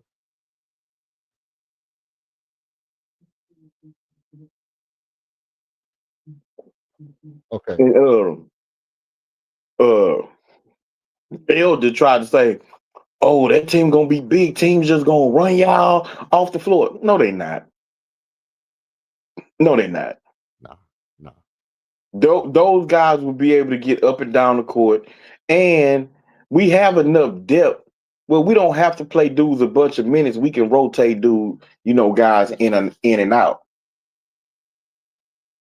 You'll still be able to come off the bench with Jabari. You're gonna have the two bigs that we got. You got a Kogi. You got Reed Shepard. You got Holiday. Like we got enough players where we can rotate guys in and out. And if they want to play up tempo, that's cool. Like we want to play up tempo anyway. True. That's true. That's true. And if you didn't added better shooters to your team, that really benefits you to up the tempo because now in transition, you just got these good shooters just running to the 3-point line where they able to just pull up in transition and get great looks. So, I mean, I was just, I disagree with a lot that Elder had to say.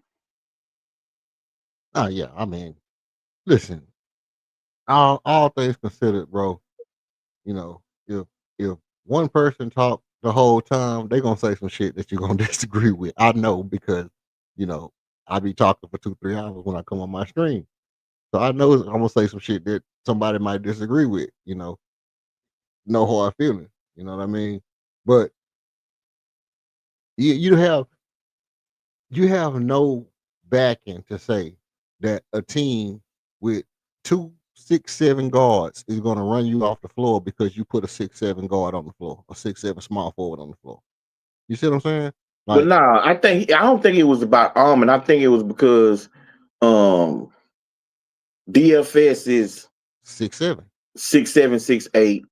You got Tari who's about 6'7", 6'7", 6'8". right? KD who's 6'11", Hmm. and LP who's 6'10". Now the slowest dudes would be LP and KD, but KD can still run. LP young, he can run. So it ain't like, like KD old, DFS is 30, Right. but I don't think that neither one of them dudes is decrepit. And Chet Holmgren ain't outrunning no damn body. Chet Holmgren not outrunning nobody. He might outrun LP, but that might be it. Okay, and even though your boy half black, what's his name? Hustlestein. Hustlestein half black.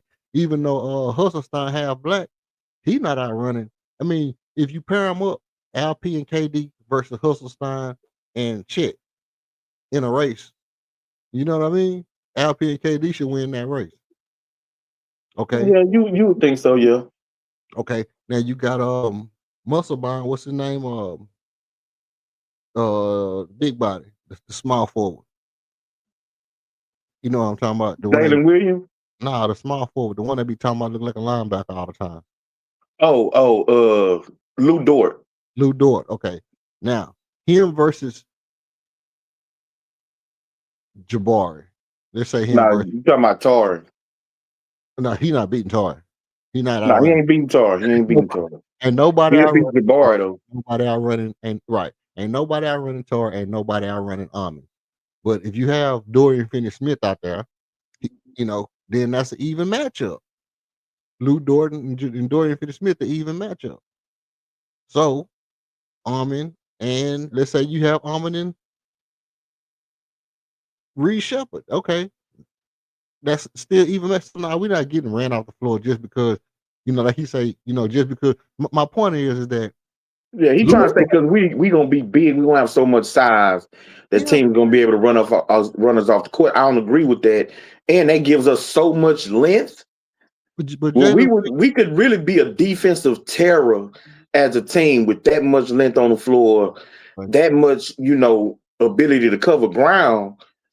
I mean, it'll be difficult for teams to now. You're gonna have some of these quicker guards, but we so long. Well, we'll still be able to bar their shot, even if they have a half step on us. Jalen Jalen and Shea Gilgeous Alexander not short, bro. They're not no speed demons. Them dudes is 6'5", 6'6", and 6'7", respectively. You see what I'm saying? Like Jalen is what 6'5", 6'6", and Shea is six Yeah, six, well, six. see, again, he was saying it, but you know, it was so many people on the panel, and as soon as you say something, everybody jumping in want to comment on it. So I ain't even like, because I wanted to ask him, like, bro, what's these teams that's gonna be running the Rockets off the court? Where they at? Where they at? Like, who is these teams? I wanted to ask him that, but I kind of let it go. You know what I'm saying? And I ended up dropping off the panel. Yeah, yeah.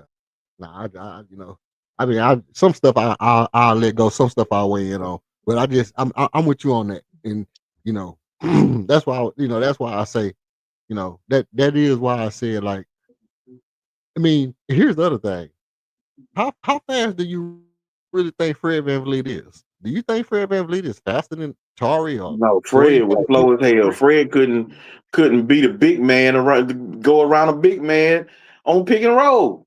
He wasn't that fast, bro. I mean, just because he little, people think just because you little, you fast. What about the fact that you small, bro, and your legs are shorter than this nigga who 2 feet taller than you, bro? This nigga, this nigga, look, point in question. Fred VanVleet versus Jalen Williams. Jalen Williams is faster than Fred VanVleet. Fred, Yeah, Jalen Williams versus Dorian Finney-Smith. You can't really say.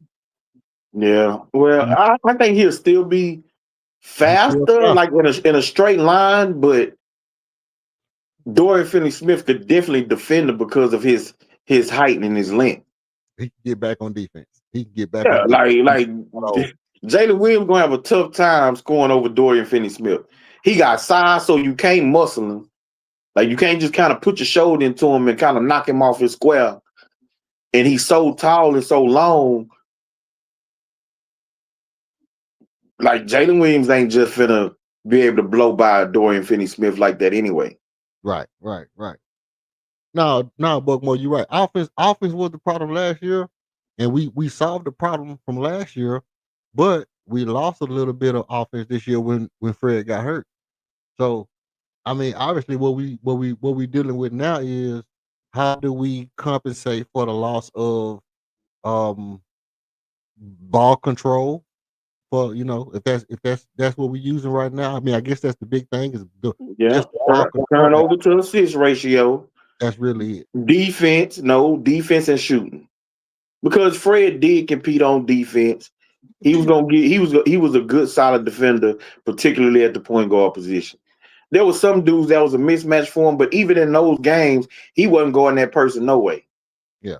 But Reed is taller and Reed competes on at defense too. Like we not just because Fred is gone, we didn't really lose nothing defensively. I don't think. I think we did. You do? Because even though Old Shep is taller, Old Shep might be faster and quicker. He don't have the experience.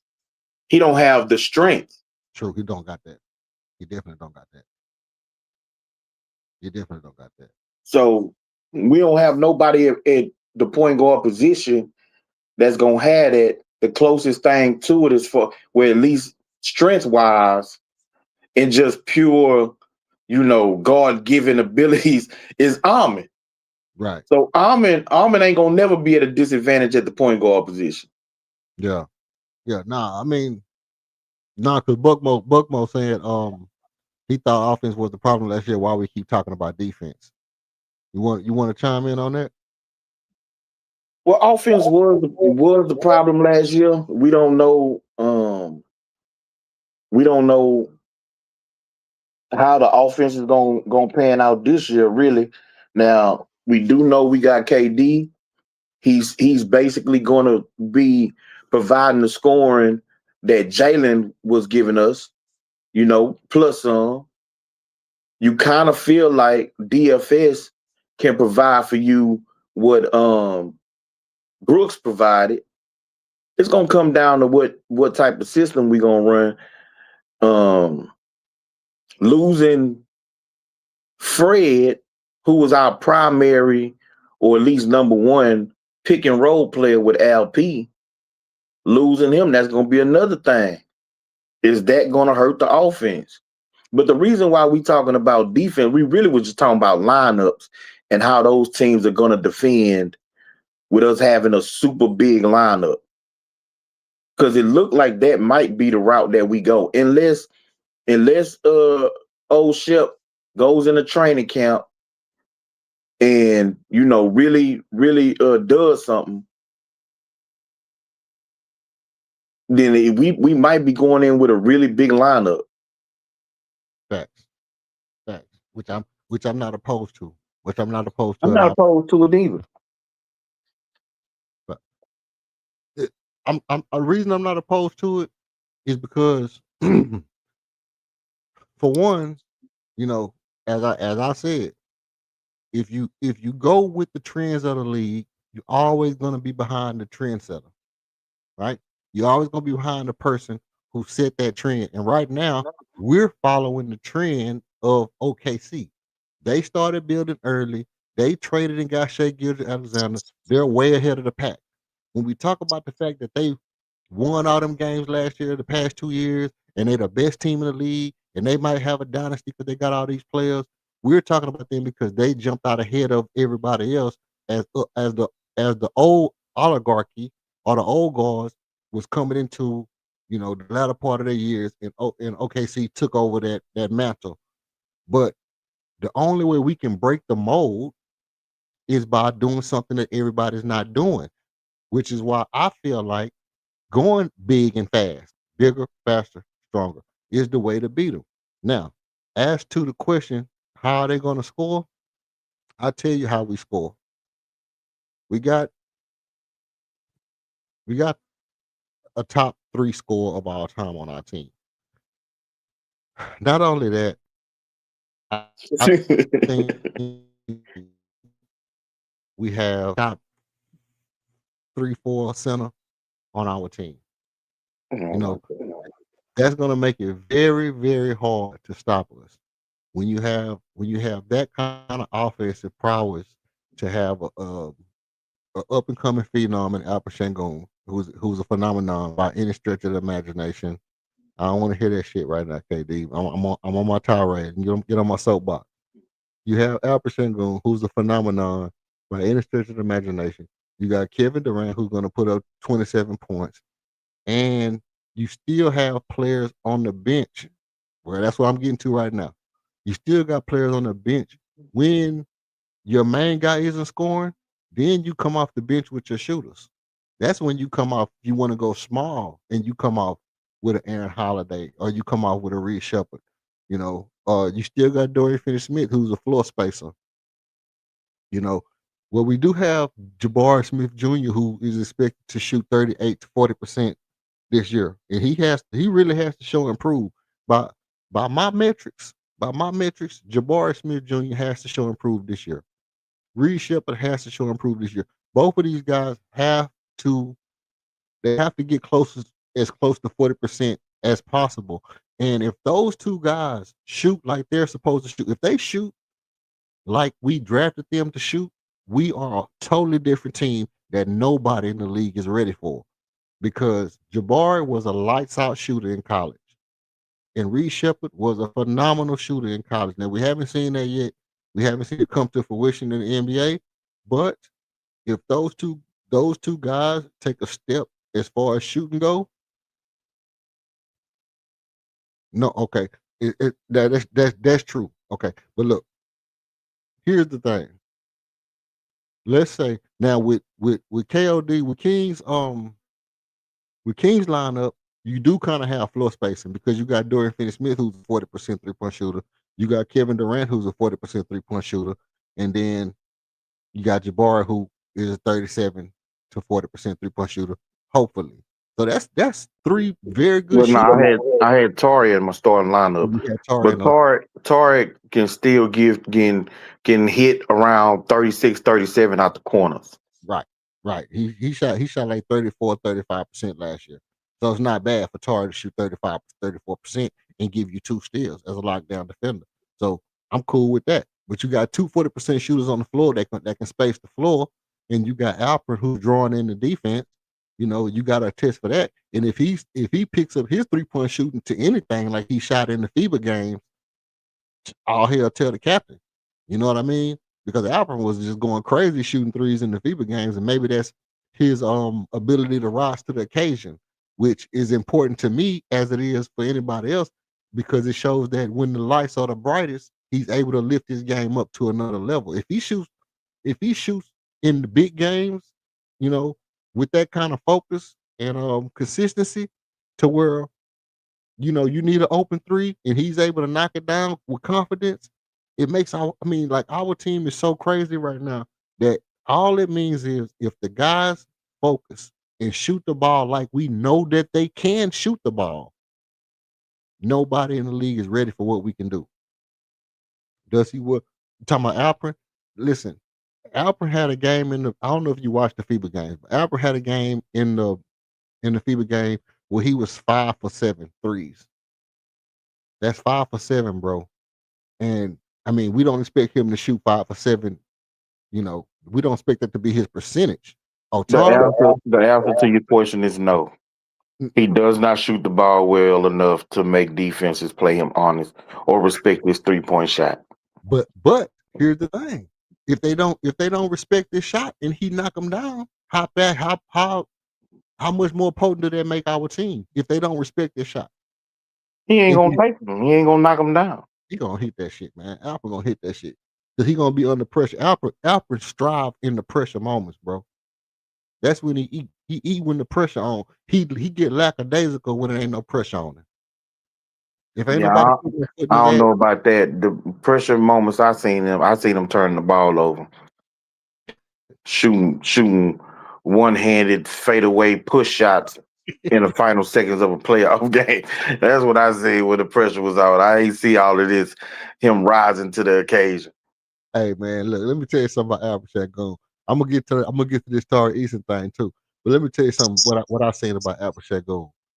This how you know when a dude headbutt you and you start laughing before you fight, you different, bro. Now I don't know if you know nobody like that, but anybody who laugh before they fight, they different. They different. That's a crazy SOB, bro. And nigga that laugh when you headbutt him and he laugh and start walking towards you, yeah, that dude different, man. That's somebody who ready for the smoke.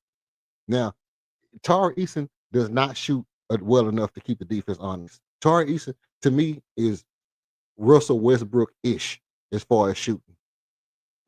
Is that he'll make them consistently. Now, remember, at points in Tari's career, it would be points where he was shooting 50%, points where he was shooting 40%, and then the more he shot, it would go down. So it's like early in the season, he'll come out shooting on a scorcher. And if he comes to a point to where he got to take 4 or 5, he might go 1 for 4, or he might go 2 for 5. And his stats will go down. But Tar is a decent shooter because his form is nice. Tar's form is nice. There's nothing wrong with his form, his balance, his base, his foot placement, his hand placement. All that's good.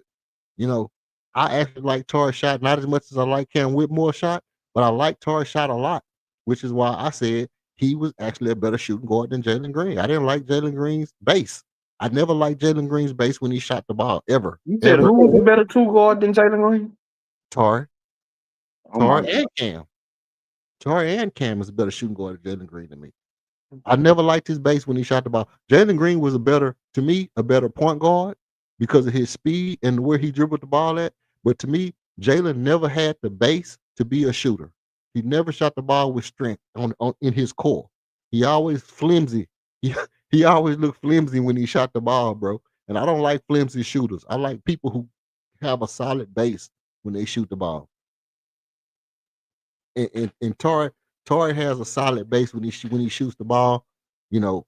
And I don't know. I'm pretty sure if he's healthy, he getting up shots and he could come back and he could be a 37% 3 point 36. If he 36, listen, Vernon Maxwell shot 36%, bro. Vernon Maxwell shot 36% for his career. So I mean, I always bring that up because we all consider Vernon Maxwell a good 3-point shooter. Yeah, but again, that was a different era. That was a different time. True. 36% ain't I mean it's passable, but That's like you really want to be closer to 38, 39% than 36. Yeah, but everybody can't be that. But if you say, hey, look, but see, that's what I'm saying. I'm with you on because now I myself personally, I'm gonna tell you two lineups. Two lineups. Like I said before, Ahmed and Tar at my guards. That's crazy. I know that's crazy because neither one of those guys are, you know, respectable ball handlers. Neither one of them. But I mean, Neither one of them are scorers. neither one of them are scorers, but they both can score 17 points a game. Yeah, but that's not a two guard. But listen to what I'm saying. Remember back in the days when two guards were slashers? Remember that? Remember when two guards were slashers and they didn't really have to shoot a lot? They could just be slashers and small forwards could just be slashers. They wouldn't required to shoot the ball all the time. We know that's not what we're living in now. But this is my point. My point is that as far as the offensive responsibilities, the two guard responsibilities are going to fall on Kevin Durant. The two guard responsibilities are going to fall on Jabari Smith Jr. Those are your shooters, and they just happen to be at the 3 and the 4. Whereas if you had, let's say, just just hear me out. Let's say the offensive responsibilities of shooting have switched from the 1 and the 2 to the 3 and the 4. It's still the same shots selection. It's still the same shot selection. Jabari is still shooting from the corner where a 3 would be shooting. Kevin Durant is still shooting where a small, where a shooting guard would be shooting. And it's just they just switch the responsibilities. Those are shooters. Both of them guys shooting 40%, and you still got your center. The only difference is that your point guard and your shooting guard, instead of being the 3 and the 4, would be the defenders, where you would have your Otis Thorpe and your Robert Ory being the defenders that rebound and block shots and create havoc on defense. Now they're your guards because the way the game is played now, the guards are doing the bulk of the work offensively. So you put your best defenders on the guards. This is just common sense to me. You put your best defenders on the guards, and then you let the stretch four. Why the hell do you got a stretch four? Because he needs to be able to shoot the ball. Well, why the hell do you need a stretch one and a stretch two? Because you got a stretch four. You don't need your point. Well, This is yeah, where you need it for spacing purposes. you And spacing in the even back in the day, you had fours that shot the ball. It probably wasn't all the way out to the 3-point line, but they were shooting from 17, 18 feet out right, or right. 17, 18 feet in. You know what I'm saying? And that provided spacing for the guards to be able to get to the rim. So it's really no different. You got your 3 and your 4 who needs to be able to provide shooting ability, spacing. Now the game has changed to where now those guys, a lot of those guys are having the ability or needing to show the ability to hit threes because you don't have a bunch of traditional post up power forwards no more. Most of them dudes, are perimeter players. But you can't have your backcourt incapable of being able to shoot threes I, because I now it messes up the spacing, especially okay. if you got a big man who can't shoot and has to post up. If those guys can't provide spacing, then it's gonna be people sitting in his lap all night long. The reason I disagree with that is because of this. You bring the ball up the court. Okay. Let's say boom. Let's say the other team scored. You pass the ball to one of those two guys. Okay. They're not going to get pressed. You're not stealing the ball from Ahmed Thompson. You're not stealing the ball from Torrey Eason. Just forget about that. So they get the ball up the court, and maybe a trap come. They get the But ball to you who? would definitely steal the ball from Torrey Eason. You're not Like, stealing. let's not act like Torrey Eason got some handle, bro. He don't. Listen. You whenever you get a chance, you pull up one clip of somebody ripping Torrey Eason and send it to my email. No, I don't gotta get, bro. he don't handle the ball like that. But you can tell that he can't dribble like that. He don't got no handle like that. Tarek can barely dribble from one end of the court to the next. Man, no, that's not true, bro. That's not That true. is true. Did you watch any of my videos? Did you watch any of my videos, King? Did, Which ones? did you watch Tar East and the Chaos Engine? Did you watch that video? Nah, I missed that one. Okay. Well, go back and watch Tar East and the Chaos Engine. And then you will see that not only in college, bro, was he going coast to coast. He's been going coast to coast all through college, all through his NBA career. He's been going coast to coast dribbling, bro. And ain't nobody stole the ball from him. Ain't nobody stole no ball from Tar Eason. Yeah, most times in transition, people aren't trying to steal the ball. They're just trying to get back in transition. That don't mean that you got a handle. But that means I'm so fast and whatever I'm doing, you're not even getting close enough to try to steal the damn ball. No, it don't mean it. That don't mean that neither. It's just you're not even catching up with him to steal the ball.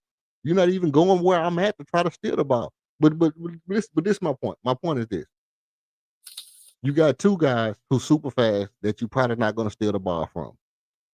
If you bring the trap, they're gonna kick it up to an open man, and guess who that man probably going to be? Jabari or KD. Do you want them guys catching the ball past the half court with nobody on them? No, you don't. So you Not better. KD. I'm not too much worried about Jabari. He can't dribble neither. But Jabari, all he needs is two-step pull-up, and that's his shot. Jabari's shot is the two-step pull-up from the three-point line. You don't want Jabari taking that. You definitely don't want Alper Şengün catching the ball at the three-point line with one man down there at the goal. Because he's gonna bully the shit out of him and yam on it. So if you bring any kind of trap to trap Amin or Tari Eason, you're leaving somebody open on the other end of the court. So they'll get the ball up the court. Okay? They get the ball up the court. They pass the ball to a KD or Alper Şengün. The offense starts to run. Those guys, first of all, they probably both go into a corner. Probably Jabari going to one corner and Tari or Amin is going to the other corner. Let's say Amin is going to the corner, Tari is going to stay up top. Okay? Boom. Now, Amin is in the corner, so that's a vertical spacer. That means you got the vertical spacing on the backdoor play. Then you got Alper Şengün and Kevin Durant running the action. They wouldn't trap them. That's the thing, is that they would never trap. You would never trap Amin and Tari if they bringing the ball up the court, because that would leave somebody open. That would be ridiculous. So in one-on-one, nobody's gonna rip them because they just too fast. So the thing is, bro, like you putting too much extras on it, bro. We understand. Everybody, all of us who are Rocket fans know that Amin, even though his handle has been improving, he wasn't a good enough ball handler to handle the ball play after play. I agree. Tari Eason is far worse than what Amin was. No, he's not a ball handler. He's not a dribbler like that. And if you put the ball in his hands and he's standing at the top of the key, there are 300 people in the NBA that could take the ball from him. No, sir. Yes, no, sir. He's not a dribbler, bro. No, sir. No, sir. Like you wilding EF with the two guard and dribbling and come on, man. That's not him, bro. Bro, listen, I'm just telling you what I know for a fact, bro. I'm telling you what I know for a fact. That ain't no fact. You're not stealing the ball from these dudes, bro. You're not stealing the ball from these dudes unless you bring in a trap. The only way you're stealing the ball from either one of these cats is if you decide you're gonna trap them, you're gonna blitz them, you get the ball out their hand. Now, maybe if you blitz them, Tari can get erratic. This is Tari's problem. Tari's problem is that he can get erratic and throw the ball away or do something silly with the ball in the half court. But we don't really want him doing a bunch of ball handling in the half court if he got two people on him. We want him getting the ball to Kevin Durant if he got people on him. You don't want him handling the ball if he got one person on him. Nah, one person. I want him to cook him all day. Oh my God. I want Tari to cook that dude all day. I want Tari to cook him all day. I don't think no one person. He's not cooking nobody, bro. He ain't a scorer like that. Come on, man. Let's be real, bro. Let's be real. He got no mid-range. He got no moves with the ball as far as a ball handler to even break a man down and get past them. That's not true, man. That's That not is true at all. true. He Come on. don't got a pull-up game. Like, bro, he's not that. He's not a scorer. He played power forward in college. You killing me softly, bro. You play small forward in college, man. He played power forward. He was day 4. Go back and look at his position when he was in college. He was the 4. That's why when he got here, I think it was year 1 or year 2, I was saying that it was a possibility that he could take Jabari's job. Jabari was the 4. He played 4 in college. Man, look, That's why Torrey is so good at rebounding, offensive and defensive rebounding, bro. That's what he did in college. He okay, wasn't playing on the perimeter. okay. So let's look at this. Let's look at this right here. If Tar is so good at rebounding and you got him at the guard position, how much deadlier did that make? And then you said you would have him starting. I said at the 3. I'd have him playing at the 3 You because at the 3 position in the NBA, that's 3 and D. You play defense, you get in the corner, you hit threes. He can run in transition. He can move without the ball, dive into the basket off of double teams or whatever. Like, he can be that type of player. No, okay. A lot of the things that we've been having Armin do for the last 2 years, Tari could do those things at the 3. But he's a better 3-point shooter than Armin. Man, okay. Now look, he's a better 3-point shooter than Armin. Okay. Let's take this slow. He's a better 3-point shooter than Armin. We got that part. So if he's a better 3-point shooter than Armin, why can he not be a better shooting guard than Armin? Armin is a better scorer than him. Armin can actually, break his man down, get to the rim. Armin can pull up in the mid-range. You know what I'm saying? Armin's faster, quicker. So Armin has that skill set. Plus, Armin played point guard in high school because he came straight from that little high school academy, whatever it was, into the NBA. So Armin can do that thing. That's why I say he was a better ball handler than Torrey, but he wasn't a great ball handler coming into the NBA. Do you think Tari can do more than Armin? I mean, you think Jabari can do more than Armin? Than Eason? Than Tari? Can he do more than Torrey? Yeah. No, I think they both kind of the same. Like, neither one of them are ball handlers like that. Jabari is a better shooter. Tari is more loose. I think like Tari's fast. I think he's faster and quicker than Jabari. Okay. So that's why I feel like it'd be easier for him to play the 3 than for Jabari to play the 3. Jabari can he can guard like guards or whatever. I think Tari's better at guarding smaller players than Jabari is because of his speed and his quickness. Both of them alone. Neither one of them are uber athletic. So they kind of the same players, just Jabari's a little bit taller. Tari is faster and quicker, but Jabari's a better shooter. Defense, like if you look at position wise, both of them are about even. I think Jabari is a damn good defender if he's guarding 4s and some 3s, some 5s. And I think Tari's a good defender guarding some 3s, 4s, and like 2s. Yeah. Okay.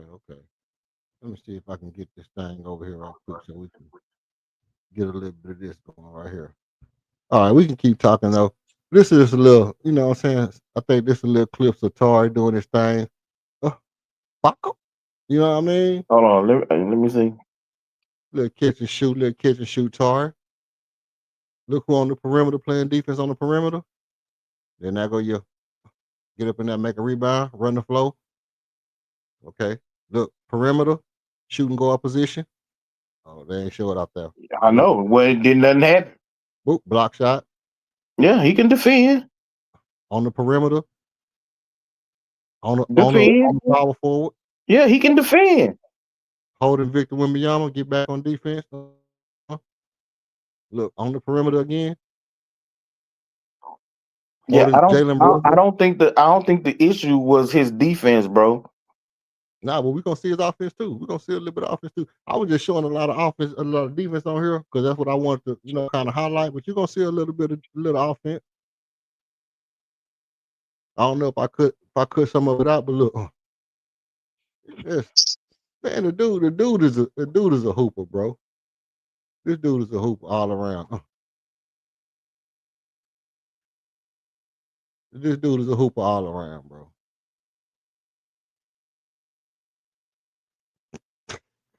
Come on, man. You can't tell me, man. You don't want this on your shoot at your shooting guard position, bro. No, I don't want that in my shooting guard position. Again, this isn't about his defense. We all know he can defend.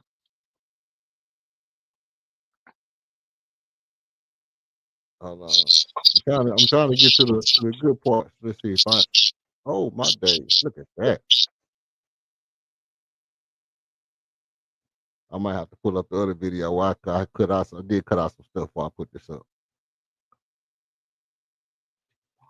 Look, corner Corner three. three, which Oh, is where he need to be for a three, for a small forward.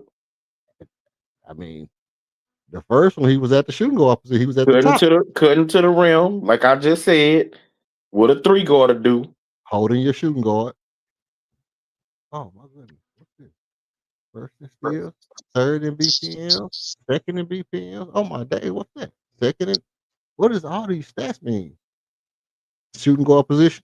Oh, Catch and elbow. shoot. No, that's a three. Catch and shoot, three Yeah. and D. Look, bringing the ball up. Hold on. Let's go back and see that. Let's go see the in and out Euro. Okay, let's go back and look at the in and out Euro full speed. In and out. Euro. Yeah, Yeah. so again, like I said, like I just told you earlier, in transition, people are getting back in transition. So Where is this? attacking transition don't mean that you can handle the ball. Where is this at? This transition? No, that's catch and shoot. That's all I'm saying. But look what he Okay, but again, that's why I had him at the three. but look, He's was not a two guard though. but Klay Show Thompson him, show when me the Klay video of him doing the things that Jalen was doing. when Klay Thompson shoot the ball from right there, why is he a better shooting guard? Look, can Amon do what Tar was just doing? Do you trust Amon to take that shot?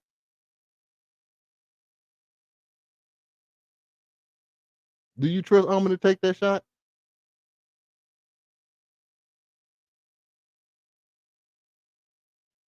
Am I froze?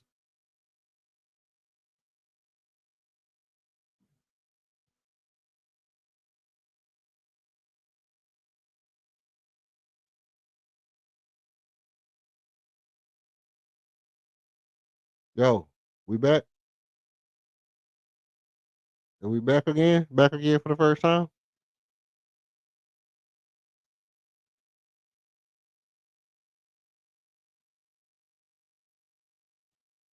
Okay, I can't hear KLD. You Let me got, see if yeah, you had me backstage. I oh, fell out. okay. Yeah. Good deal, good deal. But now look, I mean I got some more footage, but listen, this all I'm saying. All we talking about is because we know who's gonna be handling the ball. We know who's gonna be handling the ball in the half court. It's gonna be just what we saw. Somebody else doing something and kick the ball out to Tari Eason. Fast break, they get the steal, push the ball up the court. Can Tari get in the fast break and run with the teams that's trying to run? You know what I mean? I And if understand that, if you talking about Torrey being a two guard, don't show me video of him on defense and of him catching and shooting. Show me him. Show me him in the half court mixing somebody up, taking them off the dribble, getting to a spot, pulling up for a jumper, a two, a three. Show him in the half court mixing somebody up, getting all the way to the rim and dunking on somebody. Not attacking a closeout, not in transition. I'm talking about half court getting busy. okay, I will do. I will do.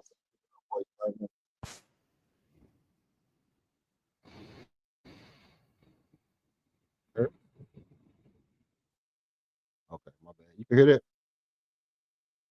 Huh? Nah. I said I'm finna do that. I'm finna put it up right now. All right. Yeah, let me pull this up because I had, you know what I mean. You know what? I ain't gonna even do that one. I was gonna pull up the 31-point comeback. I was gonna pull up 31-point comeback, but I ain't gonna do you like that. That's obvious. We just gonna pull up a Tari Eason highlights. We just gonna pull up a Tari Eason highlights, and then I'm gonna just go straight from the Rudy to the Tootie with it. You know what I mean? Fair use, YouTube. Fair use. Fair use. Sure. I'm trying to school these boys something. I'm trying. Oh, that's 41 seconds. You know what? Let's do it like that. Let me move this. I was gonna download it and put it over here, but it might take forever. I'm gonna just go straight to the screen share, and let me go to screen share. Okay, screen share. Okay, dang. All right, let's do it. Now, y'all can see that, y'all can't see it yet. Let's add it to the stage. Okay, bang. Yeah, fair use. Yeah, that's fair use all day. I can mute it.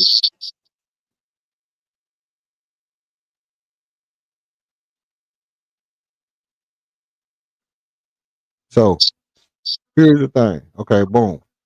What I'm talking about just I'm I'm so fast it don't even matter what you're doing. Don't got no bag. Look, that's on your rookie of the year. That's on your rookie of the year, just off the dribble. Oh, boop, off the offensive rebound off the baseline. Off Very the dribble was attacking the closeout. taking the closeout. 3 point from the corner, like you said, like I said. Same thing. We both said the same thing.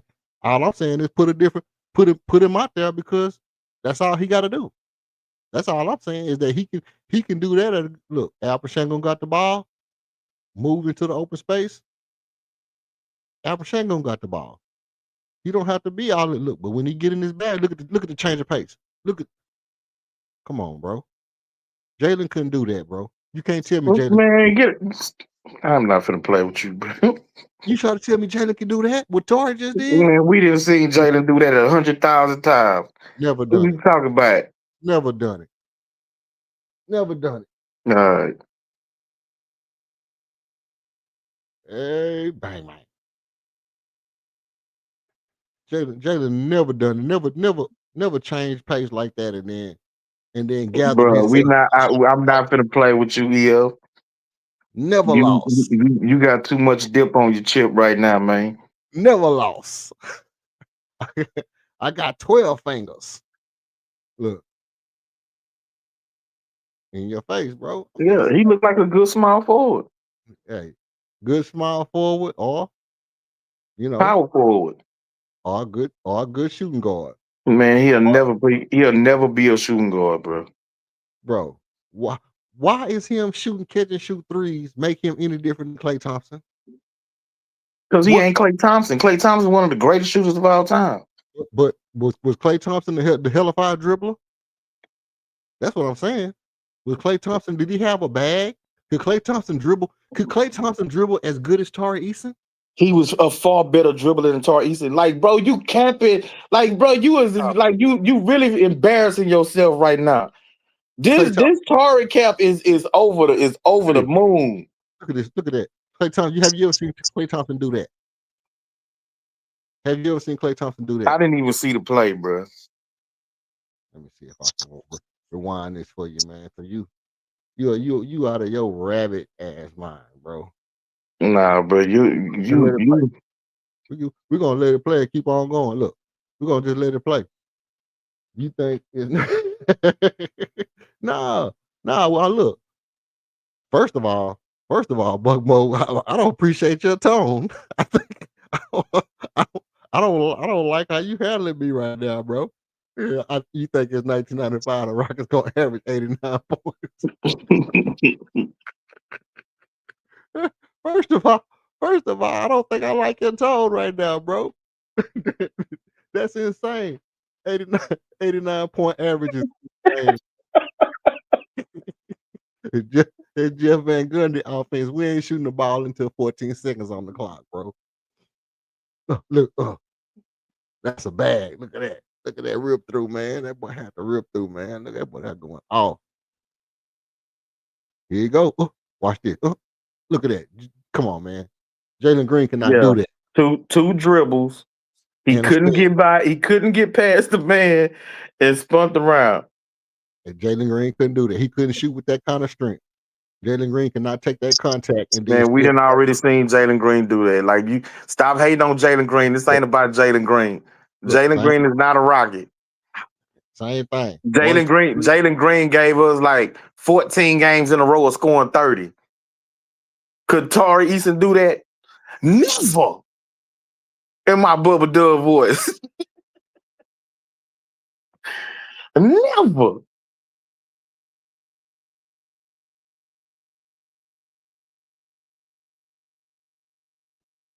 You done froze up here? You feel like?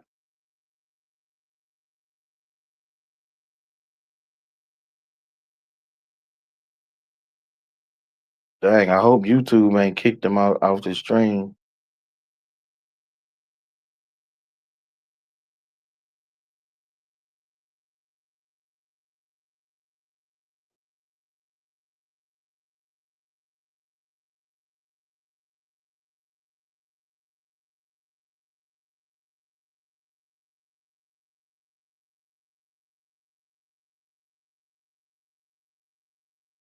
Yeah, well, EF didn't have some type of technical difficulties, but yeah, man, y'all hear EF.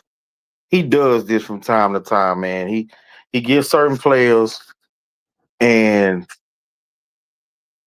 he turns into Captain America around his big. You know what I'm saying?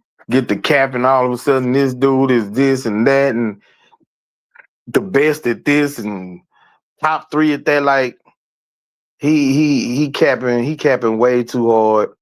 We all love Tari Eason as Rocket fans. We all love Tari Eason. We love his hustle. We love how he play. He go all out. He leave it all on the court.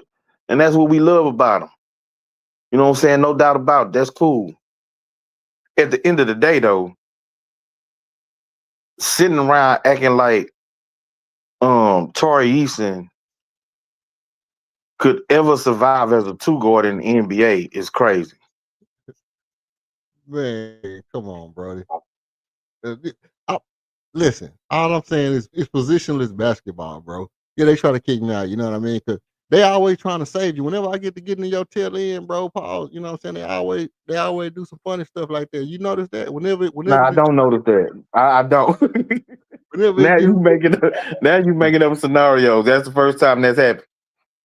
Man, every time we get on the stream, right when we get into the heat of the moment, pause, man. I don't know. I'm on one today. I'm wilding out. But every time we get into the thick of it, man, they always try to kick me out. But well, it didn't save you that night we had that debate. I smoked you that night, and they didn't save you at all. Well, I mean, they probably trying to kick me out before I find out when you want to take this next debate. Because the people been asking for it. You know what I mean? Everybody been asking me when the next debate. I've been like, man, I can't get no more challenges. That last one was just, it was too harsh on everybody. So, I'm waiting to find out when we're gonna take the next debate. You know you went on your little cruise and all that. You went on your little cruise, the 2-month cruise, and came back. Yeah, I went on my cruise. I ain't even seen you live since I've been back home neither. I'm on vacation right now, bro. But with the little injury stuff like that, you know what I mean. I went on here and up on Greenleaf stream, and then I say, well, I like to give the people what they want, so I'm gonna go ahead and come over here and take it to another level just to give some different insight because sometimes a lot of stuff get lost in the shuffle. So I like to add a little extra to it. So I said I'm gonna go ahead and cut my little vacation a little bit, shorter for the night, and I'll resume my shit to tomorrow. But yeah, they might strike my stream because I did leave see the thing about it is I'm gonna tell you the trick, and if anybody who listens, if you're a content creator, I'll tell you how this go. You can say fair use, but the thing is that they really look for the logos on the games. You know what I mean? So if they see the little N, the league Yeah, logo, or they see yeah. a um channel logo, that's when they strike you. But if you cover that up, they won't strike you. They'll give it to you. So, you know what I mean? But, I mean, this is my point. My point is about Tari is it's our position this basketball, bro. It's our position this basketball. And you don't have to have no super bag, bro, to be a shooting guard. Klay Thompson didn't have no super bag. I know Klay Thompson is a better shooter than Tari.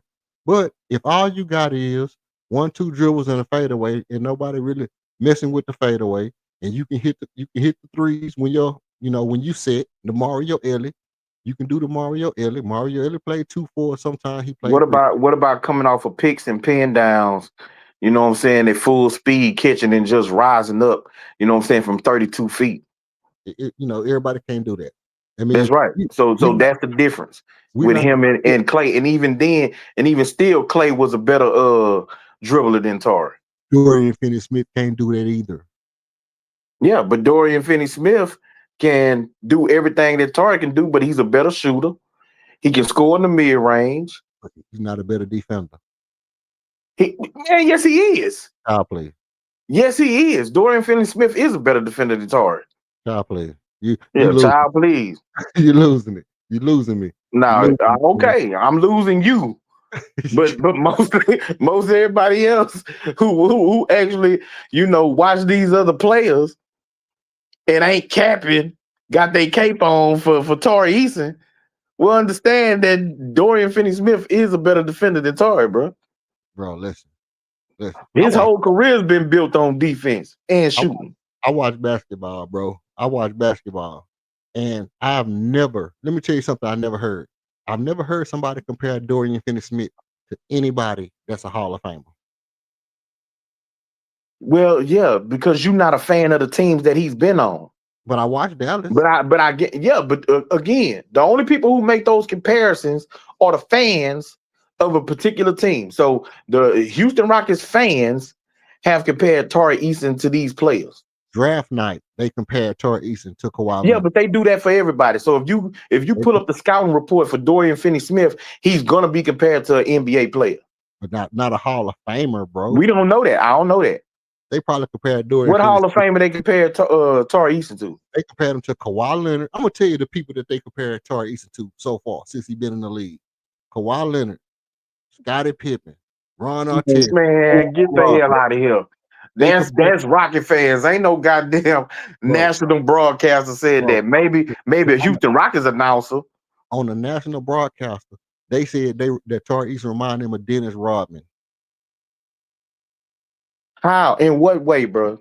Because the dude had like 16 rebounds that game. It was Like, man, I don't care about none of that, bro. Dennis Rodman was having 20-something rebounds. Dude had 9 offensive rebounds, bro, in a game or something, bro. Something crazy. And they were like, man, this dude remind me of Dennis Rodman, how he tracked the ball. So, and they compared him to Kawhi Leonard because of the size of his hands and the way he disruptive on offense. So you mean to tell me you got a dude who's been compared to Dennis Rodman and Kawhi Leonard? I don't believe. I ain't seen none of them comparisons. He ain't even played like Kawhi coming out of college. Like, again, he played power forward. Well, what did Kawhi play coming out of college? Shit, I don't know. Probably center. Probably small forward. That nigga Kawhi wasn't even as good as Tari coming out of college offensively. I don't think. Yeah, he was. He got drafted higher than Tari too. Yeah, that's because his defense was stupid and his rebounding was even more ridiculous than Tari. But come on, man, let's just be real. The dude, man, you gotta just be honest with me, bro. If KD and Albert ain't going to handling the ball, you try to tell me Tari can't be a shoot. How the hell can you say Tari can't be a shooting guard, but Amon can? I don't get that. I never said Amon could be a shooting guard. I had Amon at the 3. He's going to be our shooting guard this year. That's what fans said. That's just the lineup, because the lineup that people immediately made after we made the draft was they put Jabari at the 4, they put KD at the 3, they put Amon at the 2, and they had Fred at the 1. I don't know that that's what the lineup was gonna be. That's ridiculous, bro. I'm telling you right now. It's no way that this is what I'm saying. Okay, let's But let's. even with that, Almond is a better scorer than Torrey. Oh my God, I bro! just explained this to you earlier. He's a better ball handler. He can break his man down and get to the rim. He can shoot in the mid range, even though it ain't great, but he's improving as a mid range shooter. That's Right. why he would be able to play the two, and he provides rim pressure. He's the only one on the team now that can break his man down and get to the cup. Okay. Torrey can't do that. Even in the highlights you were showing, he couldn't get past his man and get to the cup.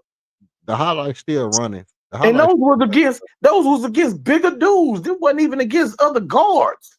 He couldn't get past big dudes. The highlights still run. But even if he don't get past them, what he can do, he can slow himself down, hit his 2-spot dribble, and fade away. And guess what?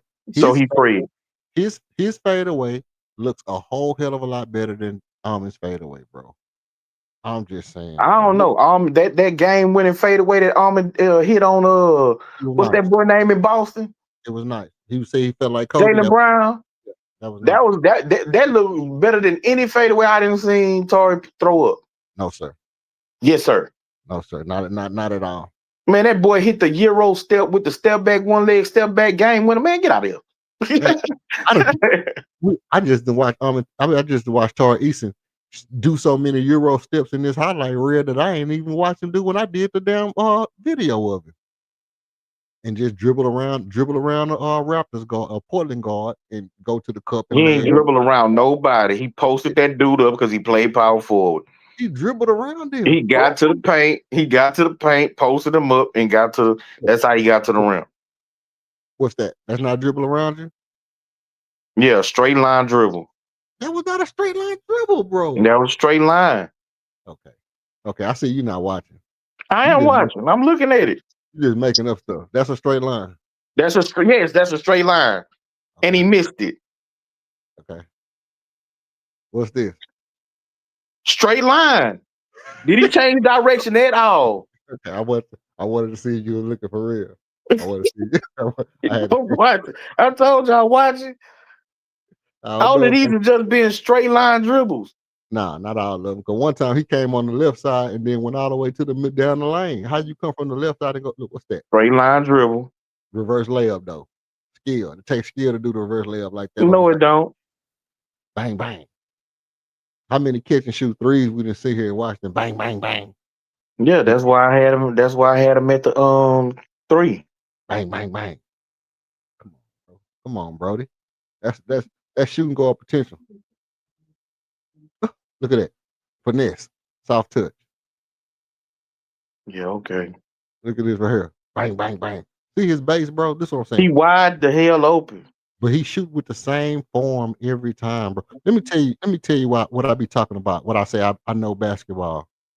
Watch his base, his follow through, his release every time he shoot that shot, bro. It's gonna be damn near the exact same. Why I say he was a better shooting guard than Jaylen? Not because Jaylen couldn't dribble and do all the fancy smashy stuff or he wasn't quick. Oh, fancy smashy. Ain't that what you wanted? Was old Shep to have to his game? Some fancy smashy. He need that. But I also said I want Reed Shepard to shoot the same damn shot every time. Don't do nothing. You shoot the ball like a white boy every time you shoot it, bro. You white boy that shit when you shoot the ball. I don't care about two guards can't shoot the same shot every time. Because they have to actually like pull up off the dribble. You know, they can't just be sitting in the corner, you know, getting the ball served to them, and they could just pull up and shoot the same shot every time. What about that dribble step back he just did?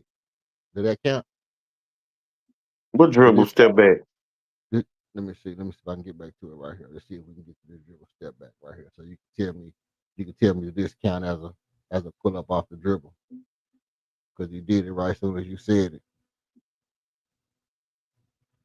We just gonna keep it a being, huh? Jakob. That's shooting guard action right there. When you go baseline and yam on somebody. Man, that's anybody. Look at his base, his follow through. Every time he shoot it, his base and his follow. It's the same thing I was saying about Dylan Brooks. Yeah, I just said You know, Yeah, you can just stand over there and get fed the ball.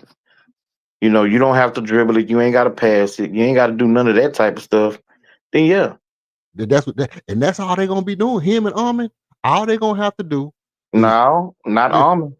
All they're gonna have to do is get the ball to LP and KD. Know where you here go right here. Dribble step back. Jimmy Jack, Yako. Yeah, against a slow footed ass big man. Hey, get it out the net. Rise up on you. Yam on your head. Hang on the rim. Watch this. Ah, get back in there. Offensive rebound. You see what I'm saying? Yeah, It's a power forward. That's power forward work right there. I like that. nah, that's guard work coming off. Come on, man. That's not no power forward coming from the It 3 point is. line. That's power forward. That's power forward work right there, man. That's Russell Westbrook work. I didn't seen Chet Holmgren do these same things. Everything he doing, I didn't seen Chet do. I done seen Russell Westbrook do. Oh, look at that.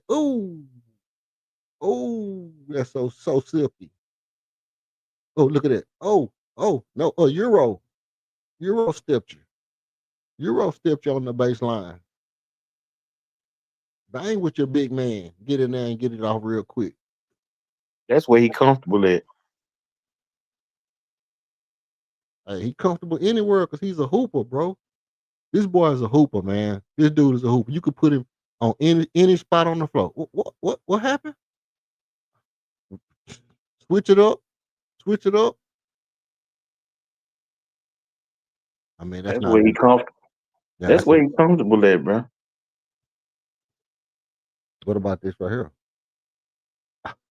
He comfortable right there too. All them is look. All them is the same spot that any shooting guard would shoot the ball from. Everything he shot around the outside of that arc is exactly where your shooting It's guard is. all catch and shoot, bro.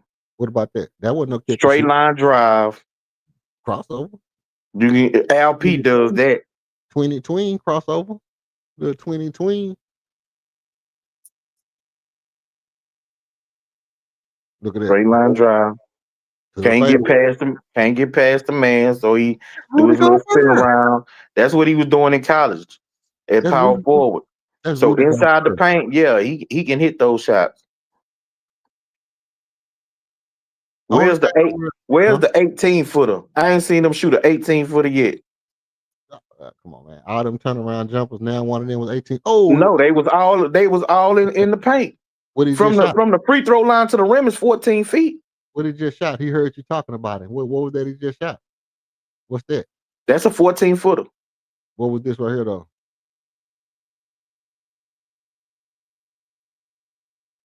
Okay. Rudy Gobert on the turnaround fade away. Yep, that's 7 feet. Okay. What's this right here? Okay, not this one. We know what that is. Watch your head. Hurt. He hurt right there. Okay, this next play right here. Tell me what this is right here when he heard you talking about it. What's this? What's this? Okay, that's an 18-footer. That's one. Okay. Sun shines on a dog's ass every once in a while. Yeah. And even then, that was more like the dude closing out on you. You take one dribble and you pull up. That's not, bro. That's not pulling up off the dribble. It looked like he comfortable. It looked like he comfortable taking whatever shot he have to take. That's what I'm Nah, saying. he looked comfortable around the rim and on catch and shoot threes. It looked like whatever shot he got to take, he comfortable taking it. That's what it looked like to me. It looked like if his job is to take that shot, he willing to take it. That's what I see. Peso. Remember that? Peso. That's what his mama named. His mama named him Peso. I'm gonna call him Peso. What the fuck is a peso? That ain't worth nothing in America. His mama called him Peso. I'm gonna call him Peso. Okay, that's cool. That means Get he that, ain't worth a damn get that, north of the Mexico border. He ain't worth shit. get that man his bag. Get that man a starting position, bro. If he stay hurt, and here go the other thing. Here go the other thing right here though. Put him out there, man. But listen, if you gonna put somebody out there, first of all, I don't care what you say, bro. Dorian Finney-Smith is not better than this man right here. Get the hell out of He here with that. pull up Dorian Finney-Smith highlights. I'm gonna pull him up. You wanna pull up Pull him up. you wanna pull up Torres. Pull up his. I'm gonna pull him up. I'm gonna watch a little bit more of these right here. His offense and his defense. And I'm gonna pull up Dorian Finney-Smith highlights, bro. All the way back to Dallas Mavericks when he was good, because now nigga trash. He's Oh, trash. so now DFS is trash. Nah, this ain't trash. He's trash. You full of shit. You full of shit. You wish Torres could shoot 41% from three. I do. You wish he could. You wish he could be one of the top 3 shot blocking non-centers, non-big men in the league. He can. No, he's not. No, he's not. The top 3 is Armin Thompson, Dorian Finney-Smith, and Kevin Durant. And that's only because Tar been hurt. Man, that ain't because no Tar been hurt, bro. If Tar and Armin both start this year, I guarantee you they both average 2 and 2. No, they don't. I guarantee no, they don't. They both average 2 steals, 2 blocks apiece. We're gonna have if he's not better. He not better than Dorian Finney-Smith, bro. If them two dudes start this year together, I guarantee you we have one of the best defenses ever. Ever.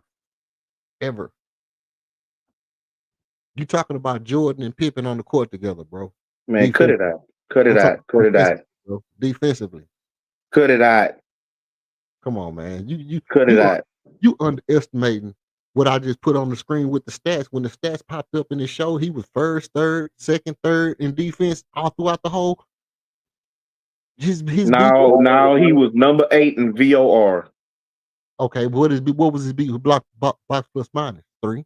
What was his was it steal percentage per game? Yeah, but what's that per 36 or something, per 48? Right. So if he on the floor, okay, well then I mean that don't mean that, bro. That's them fancy smashy stats. That means if he on the floor, that shit don't mean nothing, man. You were saying that shit when Cam Whitmore was Mr. Per 36. You wasn't. Yes, I was. You was all over talking about per 36. Put Cam out there. No, I wouldn't. You ain't never heard me say nothing about no per 36 for Cam Whitmore. You're a Jalen fan. I ain't talking about the points a minute or none of that.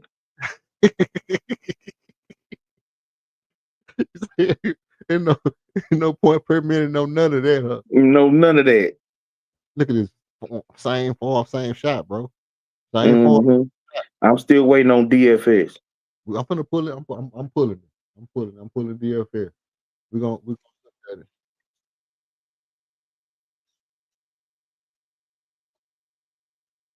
I just, hey, look. I just know how they be hating on your boy, man. And I know this stream might get flagged. I ain't tripping on it because I'll sacrifice this one just so y'all can get the gist of what I'm saying. So this Altari offense, we already know what his defense gonna do.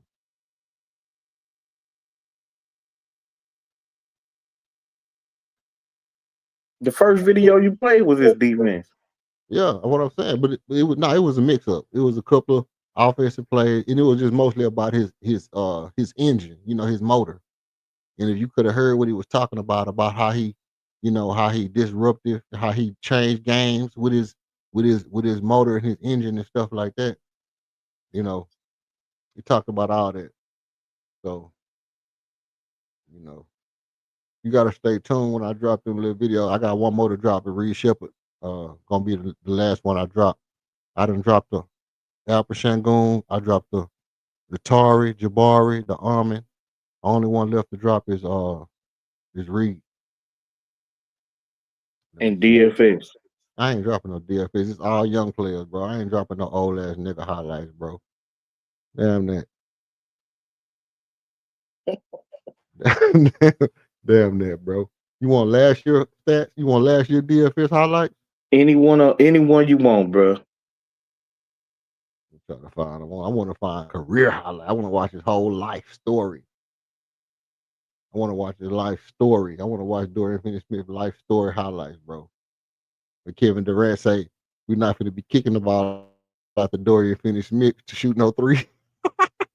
Yeah, he stay in the final 2 seconds. Like, quote him right now. He said that shit right before he found out we had him too. He must have said that shit like right before, because he was talking to LeBron, like, because he was really saying like LeBron not gonna be kicking the ball out the door. You finish Smith. You know what I mean? Instead of him taking the 2. What he was saying was if LeBron can take the 2 or give Dorian Finney-Smith the 3, LeBron should take the 2. That's what he was really saying. And then when you look up Dorian Finney-Smith on the Rockets, and it seemed like he was talking about him and Dorian Finney-Smith, but the shit goes in together. The shit goes in together. We're gonna apply that shit this year, nigga. Dorian Finney-Smith better not shoot a now nutter. A now Dorian, Dorian Finney-Smith better not shoot a now nutter mean don't get not a now nutter one of them out of that. Hold on, let me get this off the screen right quick. So we already know what Torrey finna do. He get buckets on the fadeaway. Trust that fadeaway, bro. Trust that fadeaway. That's all I'm saying. Trust the fadeaway, man. A good shooting guard. You never seen Jalen Green that consistent on a fadeaway, bro. Well, y'all stay Yeah, hating on Jalen. I ain't hating on Jalen. Jalen would have been an excellent point guard, bro. That's all I'm saying. I've been saying this shit since we got him. Jalen to me is a point guard. He's not a damn shooting guard just because he's Nah, 6. he's not a point guard. He can't handle the ball well enough. Can't handle the ball well enough, but he's fast enough to be a point guard, bro. He's not. He don't have no. He don't have no damn. He don't have no damn. No shooting guard shit. He don't got that shit, bro. He don't got the core strength to be no shooting guard. That's all I was saying. I would have trusted him. I would have trusted him more as a point guard to be fast and get niggas the ball. Do that. Be fast and get people the ball. Don't be trying to jack up shots all the time, bro. That's not your thing. If they if they That if is they his thing. if they leave you open, shoot it. But if not, don't even worry about it, bro. Don't even worry about it. We go do it and finish me. We go do it and finish me. Same thing Tar was doing.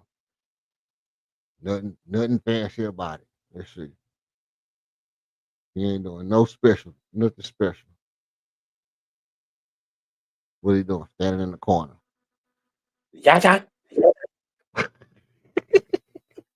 Yeah, yeah. You know what I'm talking about? You know what I'm talking about? Yeah, yeah. That's money. That's money. Yeah, yeah. That boy ain't even got a whole ball in his head. Look, Watch your head. layup. He can't even dunk it. Watch Okay, your he head. having Watch that your dunk. mouth. See how you talk so soon? He Watch your almost mouth. died Yeah, before yeah. he Take that with you. Hey, yeah. Take that with you. He looked. He about to Uh-oh. foul when he shoot. To the rim and the Straight line. finish. Come on. That's what your boy couldn't do. He had to get 2 or 3 attempts. Yeah, yeah. Because he Come on. going to miss that first layup. Look. Look. Don't get too close. Oh, fade away. Yeah, yeah. Look. No, Tyrese would have switched that. Running the flow. You know what I'm talking about? Out on fast break. Yeah, yeah. That's bunny. Go on, run to the other end.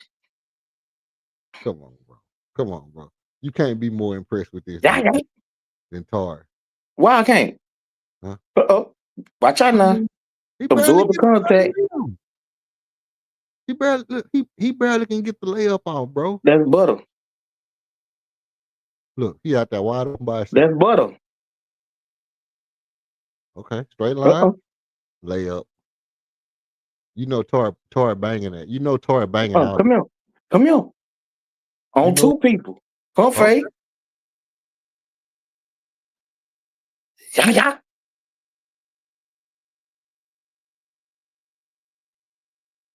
Barely hitting his hands.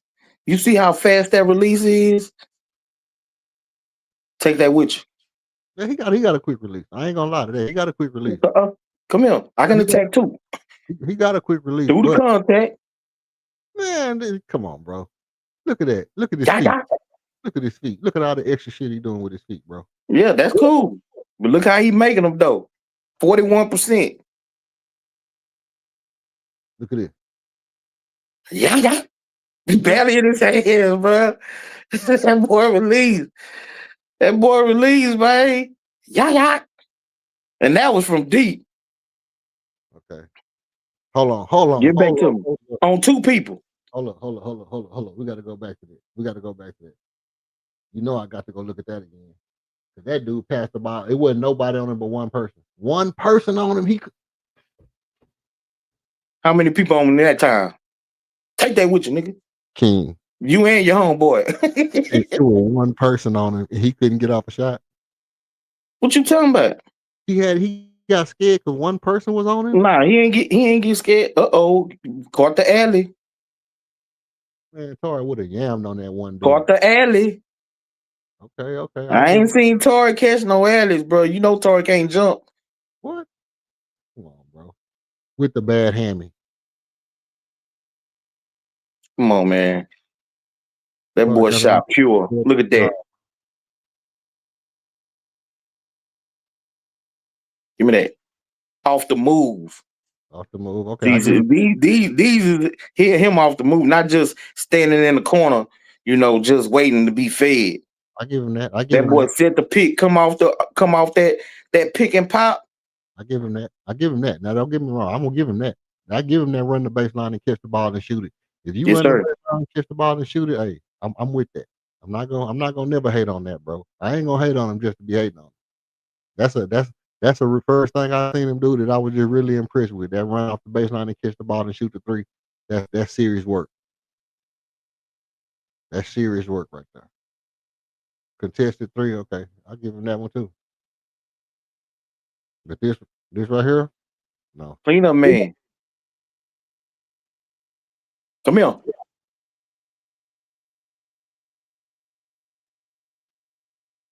Okay. He did that. He got out one. Let's see. They done messed up. What's the big difference between him and Tar, bro? Real life. Well, he a better defender, quicker release, can shoot off the dribble, can attack the rim. He's not a better defender, bro. Don't just keep saying that. Bro. Nah, he's a better defender. Come on. This is all his shooting and scoring highlights, but he's a better defender. You're killing me softly with that better defender nonsense, bro. You got you got to stop with the better defender jazz. I'm just telling you what God love, bro. That better defender jazz, man. That's not real life. Nah, is. There's no way you think Dorian Finney-Smith. No, I know Dorian Finney-Smith is a better defender than Tar Eason. Like right now, in real life. Now, yes. So you saying right now in real life? Yes. Dorian. Oh my God, that nigga all up in his grill still. Dorian Finney-Smith is a better defender than Tar Eason King. Yes, sir. Don't try to negate what I'm asking you, man. I didn't say it about 7, 8, 10 times. He's a better defender than Tori, bro. I would keep asking you until you say something different. I'm trying to give you a chance to redeem yourself, bro. Okay. Absolutely. No way, dog. There's no way. Unequivocally. There's no way you believe that Dorian. Most definitely. Oh my days. Without a doubt. Dorian Finney-Smith. No question. Nobody has never thought that Dorian Finney-Smith could be a top defender in the league. That's not true. People look at him as a top defender right now. Dog, he was just on the team with LeBron, dog. That's right. And he was their best defender. And everybody knew it. Elder be on the panel. Ask Elder last year who was the best defender on their team. He gonna tell you it was DFS. Their team was trash, bro. But I'm saying he was the best defender. It was him, then it was Vanderbilt. Okay. So how much better of a defender do you think Amin is than Tar? Amin over Tar? Yeah. Way better. Way better? Like on a scale of 1 to 10. Amin being a 10, Tar is what? I ain't gonna do that. He ain't way better. I'm gonna say Tar is like a 7. Okay. And Dorian Finney-Smith is a what? An 8.5. Child, please. No way. There's no way you think Dorian Finney-Smith is a potential DPOY candidate, bro. Tori ain't either. But on the Rockets team, right? Where the identity is defense. Where Armin is gonna have to account for opposing point guards because nowadays in the NBA, the point guard is, number one, number two scorer on most of these teams. So Almon's gonna have to account for the point guard. DFS is gonna have to account for the best wing scorer on the team. He gonna account for your LeBrons, your what's that boy name in Cleveland? The two guard. I can't think of his name right now. He used to play for Utah. But he gonna have to account for those type of guys.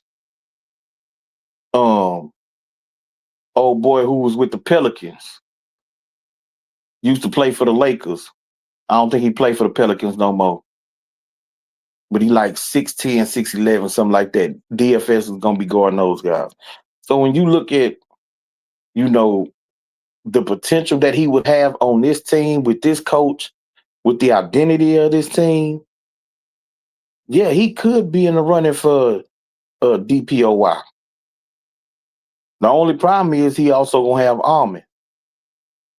But if he's defending these wing players, these great scoring wing players, and he's defending at a high level, he would definitely be in the running for DPOY. Nah, bro. Um, no, man. I mean, I'm only gonna be in the running for DPOI. Army should win it this year. It ain't no. I mean, of course they itching to give it to Victor Wembanyama, and they itching to give it to anybody that's not a Rocket. They itching to give anything to any team other than Houston. We know that. We know that for a fact. We know how they just love to just shortchange Houston for whatever they can be, which is stupid as how being as the how Houston is the hottest city. I mean, the most popular city in the world right now. And you know, for people who don't understand, everybody in America wants to move to Houston right now. It's people all over, all the major people want to move to Houston. Everybody, that want to go somewhere want to go to Houston right now. Houston is what's popular. But they always treat us like we the stepson of New York and Chicago type shit. New York and LA type shit. You know what I mean? Like Right. it's New York, it's LA, and then it's Houston, and we're gonna show New York and LA. That's the main attractions, and then after that, it goes Chicago. How does Chicago get to be more of a attraction than us? You know what I mean? But Michael Jordan. because of Michael Jordan, and it should the proper order should be L.A., New York, and then actually it should be L.A., then Houston. I mean, No, really, it has to be New York. They are the media capital of the world. I mean, the capital of So the world, it never win. yes, yeah, but it ain't about that. It's about the media. Yeah. They the ones who determine, the awards. We So it's win. gonna be New York. It's gonna be California. Then it'll be, in all honesty, then it's Chicago. Yeah, Chicago. Yeah, Then it's Florida. say Los Then it's Angeles. Houston. That's Like they crazy. do short changes, you know what I'm saying? That's crazy. But we Miami, we we are the third. In actuality, yeah, we're third. third biggest city in America. Third, yeah. We're the third biggest city in America. We should easily, and I still say this, as far as basketball, like they say, obviously they call New York the Mecca, but as far as basketball goes, it's the order should go. I want to go to be a Laker, and in the next place a person should want to go to play basketball should be Houston Rockets. It shouldn't be New York because you know what's going to be in New York. You know what's going to happen. It's going to be a bunch of nonsense. The owners trash all the time. GM always hostile. There's always Yeah. some But some shenanigans. how much money are you gonna get to make off the basketball court in New York compared to Texas? The same amount you're gonna spend No, on you're tax. not. Same amount you're gonna Well, I spend. mean, yeah, but I'm talking about endorsements. I ain't talking about the money. I So mean, I get you're gonna get a whole bunch of more endorsement deals, bigger endorsement deals if you are successful in that market right. compared to no matter how successful you are in Houston or Dallas or Texas. Like Yeah, it pales in comparison. that's true. That's true. That's definitely true. That's definitely true. Which I get it, but I just it is to me. I don't think that people should take all that into consideration. as far as wanting to win basketball games. Like if you want to go be on a team that always build good teams, Houston always builds good teams. New York always builds subpar teams. They have never been the team that was elite that you really thought could win, except for when they had Patrick Ewing, and that was it. And that was it. That was the only time that we thought that they could win. And they still didn't surround him with the right kind of players, I don't think. You know what I mean? But Well, they did. Well, they just had to face either Michael Jordan or the one time they got there, they had to face Elijah Wan. so let me ask you this. Do you think okay, all right, we can agree to disagree on and you know what? I'm gonna tell you, I'm gonna give you this. I'm gonna give you this. Dorian Finney Smith will probably be a better shooting guard than Tari right now. I'll give you that. For these reasons, he's a veteran. He's probably going to make less mistakes, and I like that run and shoot off the catch off the baseline. Just because of that alone, just because of the run and shoot off the catch, I'll give you that. So if Dorian Finney-Smith was our shooting guard, I don't know about. I don't really. I couldn't really tell about his foot speed and his quickness and his perimeter defense. I have to go do more checking on that. I'll give you that. But now, with that being said, if it comes down to this, if Tarek is healthy this whole year, are you willing to say if Tarek is healthy, are you willing to say he's more of a priority than Kevin Durant is next year? Hell no. No, No. Torre would never be able to give us what KD is gonna be able to give us. even next year. So do you Yeah, think that's yeah, correct? because if we're going off the premise that these guys are healthy, because if you're gonna make Torre healthy, you got to make KD healthy. No, I don't. Then no, bro, you can't have one dude, with the injuries and the other dude healthy because Torre's been injured every year for the last 3 years. But I could assume that Tarek is gonna because we've seen players come in the league and have an injury bother them and then get over it. We haven't seen a dude have Achilles tear We and ain't seen, get better. we ain't seen them. We ain't seen them do. Yes, we did. We saw it with KD. That, KD tore his Achilles in Golden State and has been more efficient as a scorer than he was prior to the injury. okay, so how That's a long? fact. So how long? But he also damn near unalived himself trying to do a layup. No, he didn't almost unalive himself. yeah, yeah, yeah, But again, both of them dudes have been injured, have faced injury. So if you're gonna have Torrey healthy, then we having KD healthy too. And even if you go for a year from now, what we expecting to get from KD, the thing about KD is with his size, his shooting ability, his game is gonna age beautifully. that's true. He's not a guy now that lives off of athleticism or speed or quickness. He just got to get to his spots on the basketball court. He gonna still be able to do that for the next 2 or 3 years. I Gonna be able agree. to get to his spots and pull up and shoot. And even if it changes to where he can't do that, he's so big he can just come down the court, pick a spot, let them give it to him, and he get into the post, take one or two dribbles, and he can pull up, turn it on either side and Okay. still shoot at an efficient level, along with being able to shoot threes. So if Torrey healthy this whole year, are you still assuming that Dorian Finney-Smith is more important than Torrey? I'm not saying that he's necessarily more important. I'm just saying at this point, he's a better player. Now that is, he's a veteran. He's not gonna make the mistakes. He's a better shooter. He's a better defender. He's a better shot blocker. Like at this point right now of their careers, DFS is better. What Tari needs to do is get up under DFS's wing and learn from him. He just need more playing time, bro. So by the Honestly, time DFS contract is up, if we can hold on to Tari, we can keep DFS for 2 years, and then we can let him go, and then he can take over where DFS leaves off. But so he needs to soak up. He needs to get under DFS and soak up all the knowledge he can. so how much DFS making this year? Do you like 9 million? 3 million. Let me see. Let me see if I can look it up. Honestly, I'd have to go back and look at his contract.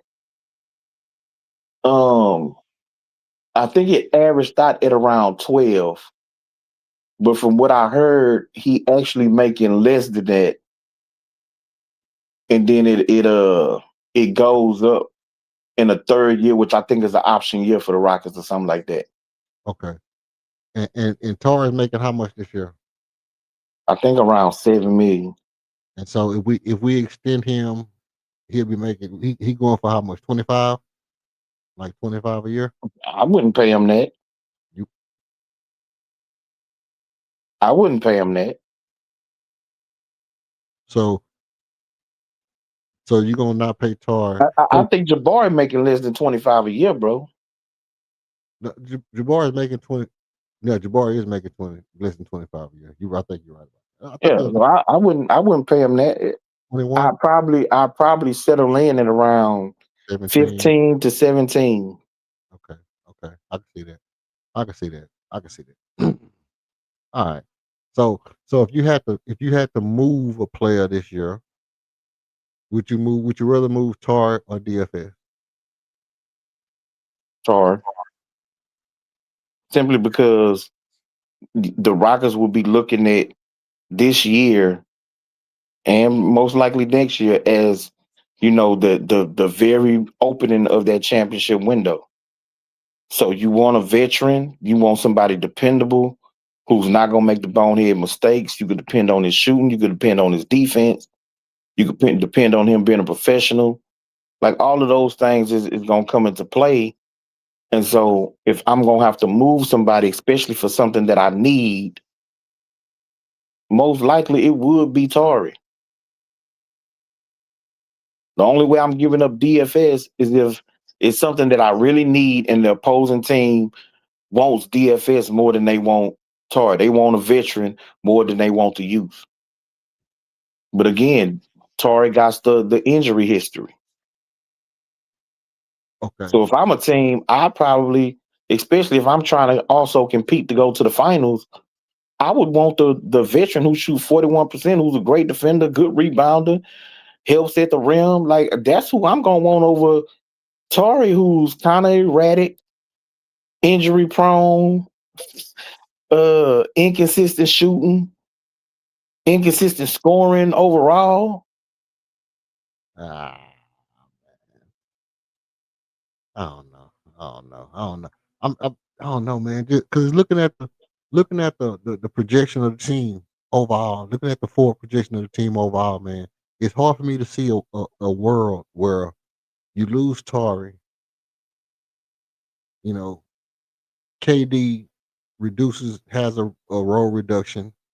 First of all, I don't think, and I keep saying, if KD has a role reduction and he accepts a role of like and I keep using Ray Allen as my example, to where he's I'm a scorer, but I don't have to be the main guy on the floor.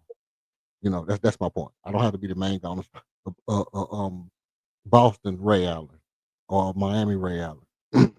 if KD accepts that kind of role, and we still have LP, we still have Armin. Armin takes a step. He's just 21 point per game score. I don't really see Armin scoring more than 25 a game. I don't never really see Armin scoring more than 25 a game. By the way, but it's I hard mean, for me to. if Russell Westbrook could do it, Armin could definitely do Man, I don't know. it. Armin was always a pretty mid range shooter, bro.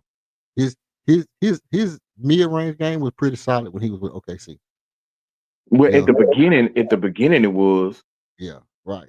And so that set Russell Westbrook apart but he because wasn't averaging 25 at the beginning.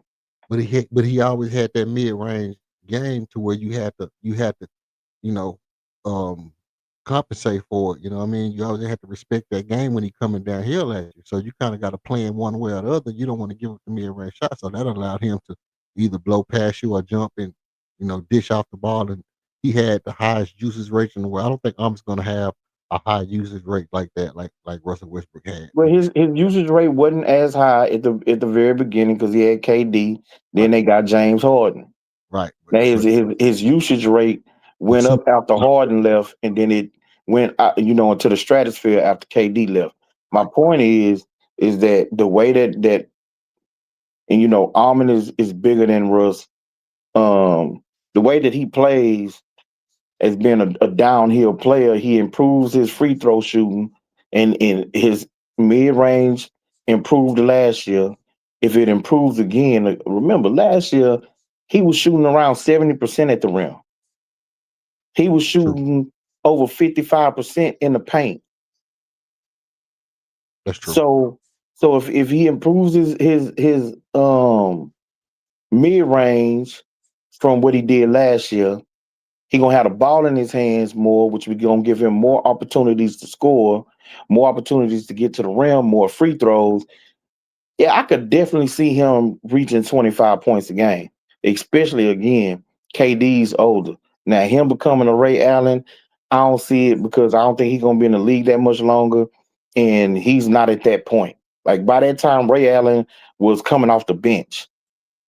Well, I'm saying the Boston big 3 years, Ray Allen was still kind of getting, he was like, what, 34, 35, 36 in Boston or something like that. What you mean minutes? He No, wasn't scoring that. I'm talking about age wise. He was like Oh, 34, yeah, he 34, probably was.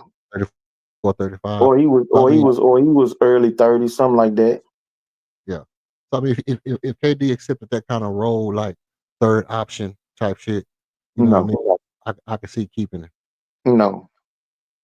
And so that's how, Until those guys show that they are really that. No, you wouldn't even consider asking KD to be a third option. I see, Now that's, it'll be something different if um we had, say, for instance, a Giannis or John Morant. who can give you 30. Yeah. So let's say you had a Giannis and then you had another guy. I ain't gonna even say John Morant. But who's the dude? The De'Aaron Fox, Okay. right? Demelo. You got a De'Aaron Fox that could get you 22, 23, 24 points a game and get you the assists. You know what I'm saying? Like if you had them two players, then yeah, KD could probably take a lesser role and just give scoring when a team needs it, just kind of fits in, takes his shots when they're available, that type of thing. But Right. on this team with the players that we got, nah, we can't even, theorize him being a secondary or third option on this team.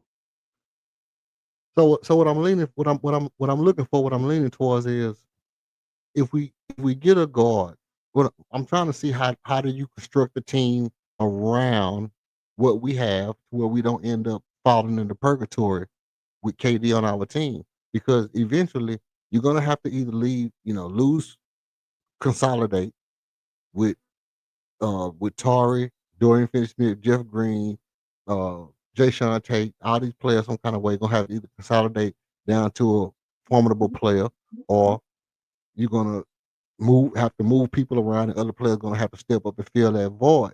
So if some kind of way it came an opportunity for us to upgrade at a position with Fred VanVleet being in the situation he is, I would assume that, Fred VanVleet coming off the books in 2 years, KD coming off the books in 2 years, or 3 years or whatever.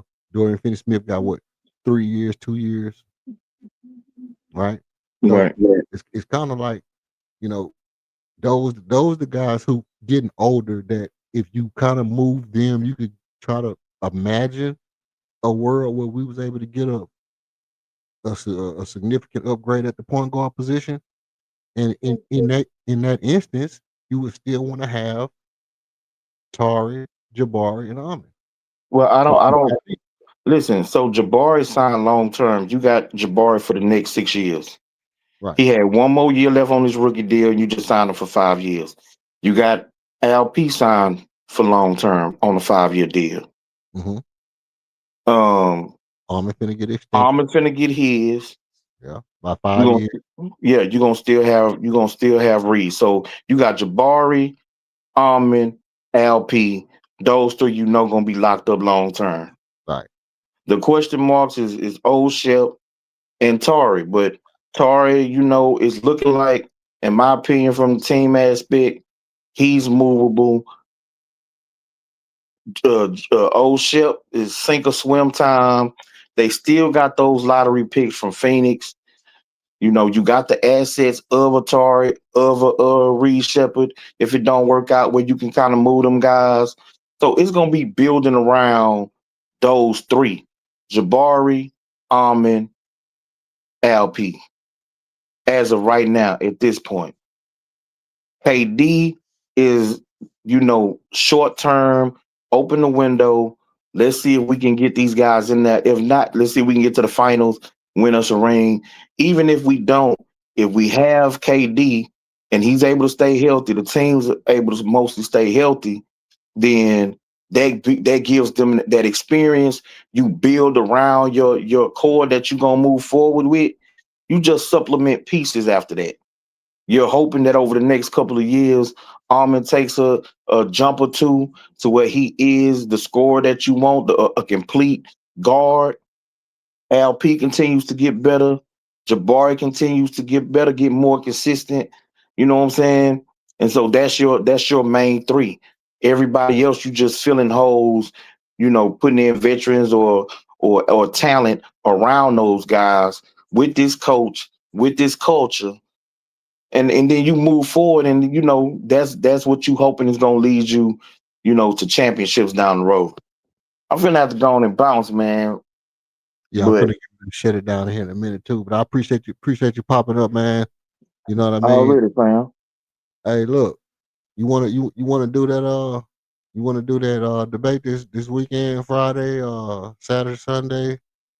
I Oh, I know I'm gonna have to work the rest of this week. Now I was off for the last 2 days, oh, okay, today and yesterday. okay, But so I'm gonna have to work the rest of this week.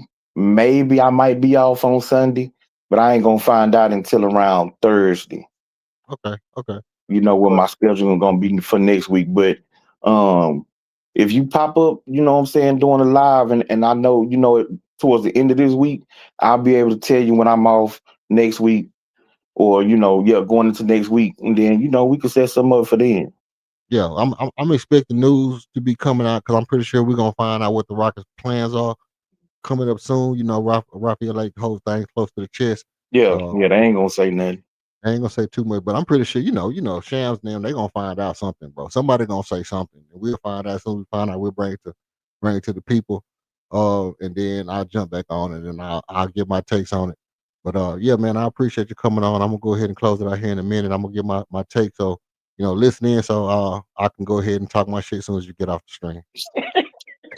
All right, bro. Salute to you. Salute to the chat, man. Salute, KLD. Yeah. So yeah, know what I'm saying? As usual, man, KLD come over here with the nonsense. Um, Now he made good points about doing Finney Smith. You know, the one thing I mean, I always knew he was a good shooter because I remember him from his Dallas days of being a fast shooter. But as far as the defense go, I don't think he's a better defensive player than Tari Eason. I mean, we just got to agree to disagree on that until I see that. I have witnessed Tari Eason's defense and how he can change the impact impact the whole game by itself. We've seen the 31-point comeback in Golden State, how he led that team back to overtime, comeback or whatever. So I'm still pretty solid on the future of Tar and Armin being on the floor together with Jabbar and Alperin. And that allows us the flexibility to say whoever is at that point guard position is safe. You know what I mean? After KD leaves, obviously KD is going to be here for 3 years. So we got KD for 3 years, and we got we got uh, Toronto. I mean, Tasmanian Devil coming off the bench. We in good positions, bro. So like I said, from my standpoint, um, it's not a bad it's not a bad bet. It's not a bad bet to say that the Rockets are still going to be a very good choice to win the championship this year. I don't feel any, you know, because you have to remember, upon getting Kevin Durant, I said initially that we was gonna have an injury this year, you know, that could make this a tanking season for us. I didn't think it was going to be a full season from Fred VanVleet. But if I had to say, if I had to say, I did kind of expect that Fred would be out, miss a significant time. I probably thought maybe 2 or 3 months. I also thought that KD would be out. I'm knocking on wood because now we can't afford for KD to miss. We can't afford for KD to miss, 30 games. We can't. We just can't. Um, but all things considered, if KD plays well this year, you know, we don't lose a lot. We don't lose a lot as far as Fred VanVleet being gone. He was a big part of the turnaround and floor general, this, that, and the third. But we still got ball handlers on the team. And just the back and forth we had about Finney Smith to Eason even makes it more of a point that we're not in a very bad situation because what I seen, if he feels like Dorian Finney-Smith is that much better of a defender than Tari Eason, which is insane to think of, is one of the most um I mean, it's one of the most absurd things that I could have ever imagined. I heard KLD. He going back to KLD for even thinking that. I mean, I called him king a couple times today, which is crazy to call another man king, but um he going back to KLD just for even saying that he thinks you know that he thinks Dorian Finney-Smith is a better defender than Tari Eason. It's hogwash. It's bonkers, absolutely bonkers. But okay, so look, when I find out exactly what the bet is, it's gonna be plus. I think it's gonna be plus. I'm gonna say 1,200. That's usually about the jump in what I think it'll make after they handicap it. I think it's gonna be like a plus 1,200. I would say if you wanted to make that bet on them 12-1 odds or whatever it is, that's not a bad bet because we only losing Fred VanVleet, only averaged 9 points a game. He only averaged 5 assists a game. Um, he only shot 30 something percent. You know, yeah, he didn't turn the ball over, but he didn't really move the needle as far as scoring or anything like that goes. Um, he did make our offense run fluid, but we have KD who's going to fill that void. KD is going to fill the void of Dylan Brooks, Jalen Green, and Fred VanVleet all in one. That's how good KD is. And the rest of the void that he don't fill, Alper Şengün and Ahmed Thompson going to pick up that slack. So between the players that we lost and Jalen, Dylan, and Fred, you just shift that responsibility to KD and Alper Şengün because those are your two guys. And with that, I feel confident that we are still in a good position to contend for a title this year. Now, as it pertains to you know the trades and stuff like that, if y'all know me, y'all know, I'm the trade master. I'm the trade master. I got all the trades in my head. I didn't want to go over a lot of them, but um, cause for me, the trades that I'm looking at is more down the line. It's more, you know, 2 years from now. It's more 2 years from now than it is right now. But that's kind of where I think the real trade business has to start at. But if for some stretch of the imagination somebody is really high on Tari Eason and they want to send us a player for Tari Eason and Reed Shepard and they want to give us a good player, we might be looking at making that move. We might be looking at making that move this year. So I wouldn't be surprised if it popped up and a lot of Rockets fans are like, well, what the hell did we just do? But it could happen. It could really happen. It could happen for Reed Shepard and some picks. It could happen for Tari and some picks that we end up with a point guard this year. You know, what's his name? Grand Theft Alvarado. Grand Theft Alvarado could pop up. Something like that. Which he's not a phenomenal player or nothing like that, but he could be a factor. He could be a factor on this team. Um, so all things considered, man, just think about it. if you looking to get into the bet, I think it's a good bet. Also, if you believe that you have the right combination of players to put on the floor, hit it up in the chat. Hit me up in the chat and let me know what you think the right combination of players to actually keep this team above water, man, because it's a lot of back and forth going on, and I think it could go either way. He kind of convinced me with the Dorian Finney-Smith running off the screens. I really like his movement without the ball, so I can see that. And then, like I said, you know, you know how these coaches is as far as playing the veteran. It ain't it ain't no mystery that these guys want the veterans on the floor. They're gonna side with the veteran over the young and explosive talent, which Tar to me is a young explosive talent, just a game disruptor, and like Ime called him, a playmaker on defense. You know, so you got a playmaker on defense, or you got a veteran that's going to gonna solidify your offense as far as not making mistakes. So which one of those guys do you think Ime gonna go with? Put it in the chat. I'm gonna go with Dorian Finney Smith because I believe you know, he's a product of pop. So that's kind of where I think Ime would lean more towards that type of veteran than he would Tar. I myself personally, I still would go with the game breaker. I still would go with the game breaker. I still saw Tor get enough steals in the open floor over these past couple years and just be disruptive and hands all over the place and shot blocks and rebounds. You think about having, two guards that can get you 15 rebounds. You got two guards on the floor that can get you 15 rebounds a game, if need be, and you still got Alper Sengun and KD don't have to worry about getting rebounds and stuff like that. Kind of plays into my overall um, evaluation of the game. So that's kind of the way I'm leaning. Let me know what y'all think in the chat, and I really appreciate y'all pulling up. Buckmo, once again, you the goat. You the goat, bro. You the goat in the chat. Higher Heights. Shout out to Higher Heights for pulling up in the chat.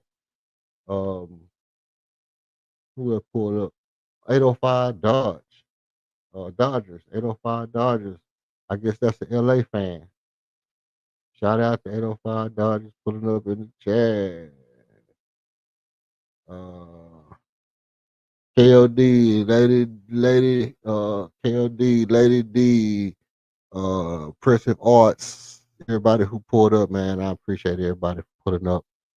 And we're going to be watching the next couple of days to see, which way they're leaning, how they start to play, what the narrative is going to be. Let me give y'all a couple of things that I'm going to be looking for because obviously, you know, that's why I do this. I do this not to be an echo chamber of things that's already been said. I can easily echo the sentiments of whatever everything everybody said, but I like to give you something fresh to think about. So here are a couple of things that probably haven't been said. Reed Shepard could get traded. You know, Reed Shepard could get traded. We know that they like Reed Shepard. Reed Shepard could come out and have a magnificent year, but Reed Shepard could also be on the trade block right now.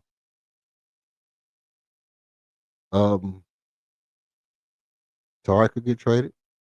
Jabari can't get traded because he just signed. But Tari could get traded. I mean, these guys could be on the trading block as we speak.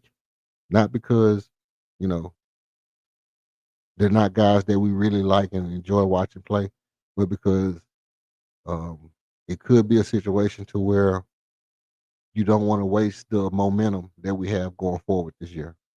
And if it's a guy that, you know, if it's a guy that we can move that could reignite the fuse, reignite the spark, they might be looking to move him. I wouldn't. I myself personally, I wouldn't trade nobody. I'm going into this year and we just gonna come out swinging. We gonna let LP and Kevin Durant do their thing this year. I wouldn't make the move right now. But it could be something that they possibly look at, and if the right player comes available, it could be happening. Also, the media is gonna start this whole thing about, the Rockets are damn to hell, but that's all handicapping, bro. That's all handicapping. And when they start to make these narratives, listen, when they start to put out these narratives about how bad the Rockets are going to be because we don't have Fred VanVleet, just remember, the more they put that out, the more the odds are going to swing. And we just sit there and watch, and let them say what they're going to say. We know that I've already said that we still are in the exact same position we in, and that we still have a good chance to win the championship.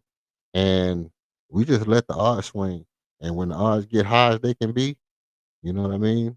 When the odds get as low as they can be, and we feel like it's up, then we can smack that bet, and we can take that 100 to 12 to a 12 to 1 odds, $100 to $1,200 odds, or whatever it is, and yeah, we could take that. I'll take that. Bet 100, win 1,200. I'll take that. So I'm gonna be waiting to see what they I'm gonna be waiting to see how much narrative and how much spinning they gonna do, uh, stuff like that. So, like I said before, stay tuned. You have been warned to stay on red alert. All you got to do now, if you haven't, hit the subscribe. Please hit the subscribe. Look, hit the subscribe, hit the like, do it for the free. Do it for the free. Hit the like, do it for the free. Thumbs up or thumbs down. Either way, it's all good with me. Anyway, tap in, turn on, stay lit. Houston Rockets, red alert. I am EM, but signing out. Peace. Appreciate you.